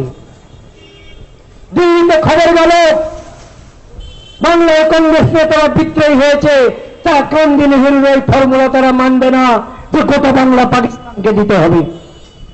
তাই বাংলা ভাগের জন্য কলকাতার বিধানসভায় প্রস্তাব আনা হলো। অনেকে ফেসবুকে লিখছেন যে 58-21 ভোটে নাকি বঙ্গভঙ্গের প্রস্তাব গৃহীত হলো, তাই বাংলা ভাগ, ওটা ভুল কথা। বাংলার অ্যাসেম্বলিতে তো মুসলিম লীগের সংখ্যা বেশি, তারা তো বাংলা ভাগ চায় না, তারা তো দেশ ভাগ চায়, তারা তো গোটা বাংলাকে পাকিস্তানে, পূর্ব পাকিস্তানে চায়। তাই বঙ্গভঙ্গের প্রস্তাব যখন বিধানসভায় আনা হলো, সেই প্রস্তাব পরাজিত হলো। বাংলা ভাগ হবে না, গোটা বাংলা পাকিস্তানে যাবে। তখন কংগ্রেস নেতারা শ্যামাপ্রসাদ ইংরেজের সঙ্গে আবার কথা বলে, ছোটলাদের সঙ্গে কথা বলে বললেন তার উপর একসঙ্গে এমএলএরা ভোট দিলে তো আমরা হেরে যাচ্ছি। তাই তখন মুসলিম মেজরিটি জেলাগুলোর এমএলএদেরকে নিয়ে আলাদা ভোট হলো, হিন্দু মেজরিটির জেলাগুলোর এমএলএদেরকে নিয়ে আলাদা ভোট হলো, এবং সেই ভোটে মুসলিম মেজরিটি জেলাগুলো এমএলএদেরকে নিয়ে যে ভোটটা হলো, তাতে আবার এই বঙ্গভঙ্গের প্রস্তাব হেরে গেল। তারা তো গোটা বাংলাকে গিলতে চাই, হজম করতে চাই, কিন্তু হিন্দু মেজরিটি জেলাগুলোর এমএলএদেরকে নিয়ে যে প্রস্তাবের উপর ভোটাভুটি হলো, তাতে বঙ্গভঙ্গের প্রস্তাবটা গৃহীত হলো। তাই গোটা অ্যাসেম্বলি বঙ্গভঙ্গের পক্ষে ভোট দেয়নি, শুধু হিন্দু মেজরিটি জেলার এরা ভোট দিয়েছিল। আবার মনে রাখুন, সেই ভোটে ওই বিধানসভার ভিতরের ভোটে, সেই ভোটে আবার ভারতের কমিউনিস্ট পার্টি আবার পাকিস্তানের পক্ষে, বঙ্গভঙ্গের বিপক্ষে, গোটা বাংলাকে পাকিস্তানে দেওয়ার পক্ষে এই কমিউনিস্ট আবার ভোট দিল। এই কমিউনিস্টদেরকে আপনারা এতদিন ভোট দিয়ে এসেছেন, ধন্য আপনারা, ধন্য। আপনাদের পায়ের নিচের মাটিকে, আপনার মা বোনের ইজ্জত লুণ্ঠন হয়ে গেল, আপনাদেরকে সর্বরা রিফিউজি করে দিল, তবু তারা আপনাদের প্রিয় কমিউনিস্টরা, ধন্য আপনারা। তো সেই যে 20 জুন 1947, 46 না 1947, 20 জুন বঙ্গের অ্যাসেম্বলিতে এই বঙ্গভঙ্গের প্রস্তাব পাস হয়েছিল বলে আমরা আজকে এই পশ্চিমবঙ্গকে পেয়েছি। তাই 30শে জুনকে পশ্চিমবঙ্গের জন্মদিবস বলুন, ঠিক আছে, কিন্তু কেউ কেউ একেবারে বিজয় দিবস বলছেন। এটা বিজয়? 3 লাখ ভাগ মাটি হারিয়ে ফেললাম, পূর্ববঙ্গের সুজলা সুফলা মাটি হারিয়ে ফেললাম, এটা বাঙালির বিজয় না পরাজয়? এটা বাংলার অস্তিত্ব রক্ষার দিন বলুন, পশ্চিমবঙ্গের প্রতিষ্ঠা দিন বলুন, পশ্চিমবঙ্গের জন্মদিবস বলুন, এটা বাঙালি হিন্দুর বিজয় তো নয়। আমরা 2/3 ভাগ হারিয়ে কোন ক্রমে 1/3 ভাগ বাঁচাতে পারলাম। সেই জন্য পরবর্তী দিনে স্বাধীন ভারতের পার্লামেন্টে যখন এই দেশ ভাগ নিয়ে এবং রিফিউজিদের দুর্দশা নিয়ে শ্যামাপ্রসাদ মুখার্জি, তখন তিনি নেহেরু মন্ত্রিসভা থেকে বেরিয়ে এসেছেন এবং পার্লামেন্টে জোরালো বক্তব্য রাখছিলেন যে পূর্ব পাকিস্তান থেকে আগত বাঙালি হিন্দু রিফিউজিদের জন্য কেন্দ্র সরকার যথেষ্ট কাজ করছে না, যথেষ্ট পুনর্বাসন দিচ্ছে না, তার সেই বক্তব্যের উত্তর নেহরু বলেন, কিন্তু but mister Mukherjee, you are also part of this partition. আপনিও তো দেশভাগকে মেনে নিয়েছিলেন। তখন সেনাপতি বলছেন, mister Nehru, don't forget, you divided India, I divided Pakistan. আমি পাকিস্তানকে ভেঙেছি, আমি ভারতকে ভাঙিনি। ভারতকে তোমরা ভেঙেছ। আমি পাকিস্তানকে ভেঙে তার মধ্যে থেকে হিন্দু প্রধান জেলাগুলোকে, এলাকাগুলোকে বের করে এনেছি। তাই এই 20শে জুন পশ্চিমবঙ্গ দিবস বা পশ্চিমবঙ্গের জন্ম দিবস, এই ইতিহাস যেন আমরা মনে রাখি। তার জন্য আজকে যখন মমতা ব্যানার্জি একটা অজুহাতে এই পশ্চিমবঙ্গের নাম পাল্টে ভঙ্গ করতে চান, আমরা তার তীব্র বিরোধিতা করি। কেন বিরোধিতা করি? তার কারণ আমরা মনের দিক থেকে হেরে যাইনি। আমরা এই পরাজয়কে স্বীকার করে নিইনি যে পূর্ববঙ্গের কথা, ছেড়ে আসা বাংলার কথা ভুলে যাব, সেই মানসিক পরাজয় ডিপুটিস্ট মেন্টালিটির আমরা শিকার নই। তাই পশ্চিমবঙ্গের নাম পশ্চিমবঙ্গ থাকবে, আর আমরা পূর্ববঙ্গের সেই ইতিহাসের কথা, সুখ দুঃখের কথা ভুলে যাব না। আর মুসলমান বিচ্ছিন্নতাবাদ যে আমার পায়ের নিচের মাটি কেড়ে নিয়েছে, ইসলামিক সেপারেটিজম, ইসলামিক ফ্যানাটিসিজম, ইসলামিক সেসেশনিজম যে আমার পায়ের নিচের মাটি কেড়ে নিয়েছে, এই ইতিহাসকে আমরা কোনোদিন ভুলতে দেব না। তাই 20শে জুন আজকে পশ্চিমবঙ্গের জন্মদিবস, জন্মদিন বা প্রতিষ্ঠা দিন। বাংলার হিন্দু, বাঙালি হিন্দুর পায়ের নিচের মাটিটুকু আমরা পেয়েছি। নাহলে যেমন সিন্ধি আছে, গোটা ভারতের ইতিহাসে ছড়িয়ে আছে, সেই সিন্ধিদের ভারতবর্ষে কোনো নিজস্ব জায়গা নেই। পাঞ্জাবিদের আছে, পাঞ্জাবিদের অমৃতসর আছে, লুধিয়ানা আছে, জালন্ধর আছে। বাঙালিদের কলকাতা আছে, বর্ধমান আছে, শিলিগুড়ি আছে। সিন্ধিদের কোনো জায়গা নেই এই বাংলাতে, কেননা গোটা সিন্ধু প্রদেশটাই চলে গিয়েছে। ঠিক তেমনি আমাদের বাংলারও গোটা বঙ্গপ্রদেশ চলে যেত যদি এই পাকিস্তানকে ভাগ করে আমরা এই শ্যামাপ্রসাদ এবং গোপাল মুখার্জির অশেষ অবদান। সুরাবর্তী মেনে নিলে কেন? আগে যে ফর্মুলা তৈরি হয়েছিল যে মুসলিম প্রধান রাজ্যগুলো গোটাটা পাকিস্তান হবে, সেখানে আবার ভাঙাচোরা করা, সুরাবর্তী মানল কেন? সুরাবর্তী তো মানতে বাধ্য ছিল না, জিন্না তো মানতে বাধ্য ছিল না। ওরা মানল এই জন্যে 1946 সালে গোপাল মুখার্জি বা গোপাল পাঠা তাদেরকে যে শিক্ষা দিয়েছিলেন, সেই জন্য তারা বুঝতে পারলো যে কলকাতা পশ্চিমবঙ্গের হিন্দুকে তারা হজম করতে পারবে না, তাই তারা মানতে বাধ্য হয়েছিল। সেই জন্য জিন্না পরবর্তী দিনে আক্ষেপ করেছিল, মানবেদনে গেছে, you have given us the truncated moth eaten Pakistan. Truncated মানে ভাঙাচোরা, মথ ইটেন, যেমন একটা ম্যাপকে পোকাই খেলে পড়ে যেমন হয়, মথ ইটেন পাকিস্তান। এটা জিন্না আক্ষেপ করেছিল। জিন্নার স্বপ্ন ছিল যে পশ্চিম পাকিস্তান এবং পূর্ব পাকিস্তানের রাজধানী কোনটা হবে? কলকাতার রাজধানী হবে, আর এই ভিক্টোরিয়া প্যালেসে জিন্না থাকবে। এটাই জিন্নার স্বপ্ন ছিল। সেই কলকাতাকে বাগের থাবা থেকে গোপাল পাঠা বা গোপাল মুখার্জি ছিনিয়ে নিয়ে এসেছেন। সেই জন্য জিন্নাকে পরে পাকিস্তানে ইসলামাবাদ নতুন শহর তৈরি করতে হয়েছে। প্রথমে তারা করাচি থেকে দেশ চালাচ্ছিল, পরবর্তীতে তারা ইসলামাবাদ নতুন শহর তাদেরকে তৈরি করতে হয়েছে। এই হচ্ছে পশ্চিমবঙ্গ সৃষ্টির ইতিহাস। আপনাদেরকে জানালাম, জানানোর আরো অনেক কিছু আছে, যদি কখনো সুযোগ থাকে তখন জানাবো। এই পশ্চিমবঙ্গটুকু শ্যামাপ্রসাদ, গোপাল পাঠা তারা আমাদের জন্য অর্জন করে দিয়ে গেছেন। এই মাটিটুকু আবার খাত্রেতে পড়েছে, মনে রাখবেন নিশ্চিন্ত থাকার কোনো অবকাশ নেই। তার কারণ মুসলমানদের দাবি মেনে, তাদের বিচ্ছিন্নতাবাদী, হিন্দু বিরোধী, হিন্দু বিদ্বেষী দাবি মেনে তাদেরকে পাকিস্তান দিয়ে দেওয়ার পরেও দীর্ঘ 43 বছর পরে 1990 সালে আবার কাশ্মীর হয়ে গেল হিন্দু শূন্য।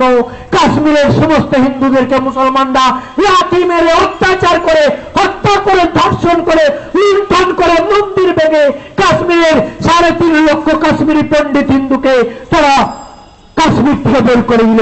পাকিস্তান থেকে নয় বন্ধু, স্বাধীন ভারতের কাশ্মীর থেকে বের করে দিল। তাই যেখানেই মুসলমানের সংখ্যা আর শক্তি বৃদ্ধি পাবে সেখানেই হয় পাকিস্তান হবে, নাই কাশ্মীর হবে। এই অমোঘ সত্যটা আপনারা কি বুঝতে পারছেন না?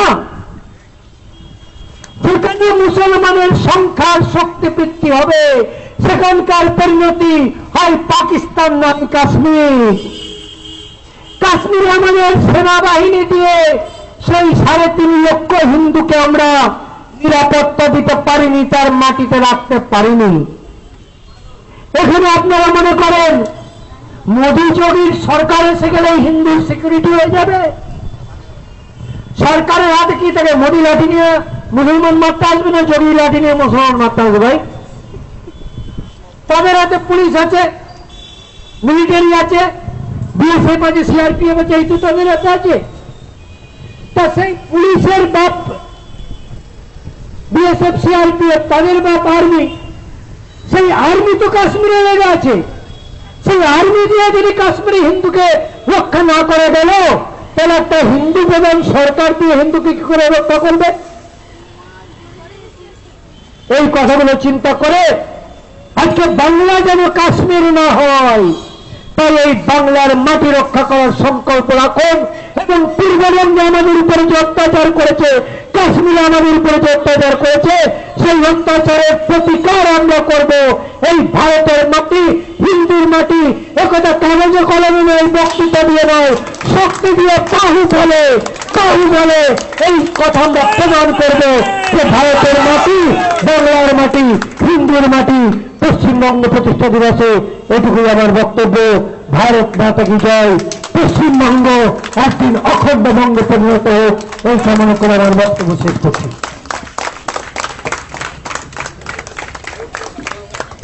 অসংখ্য ধন্যবাদ আপনাদেরকে।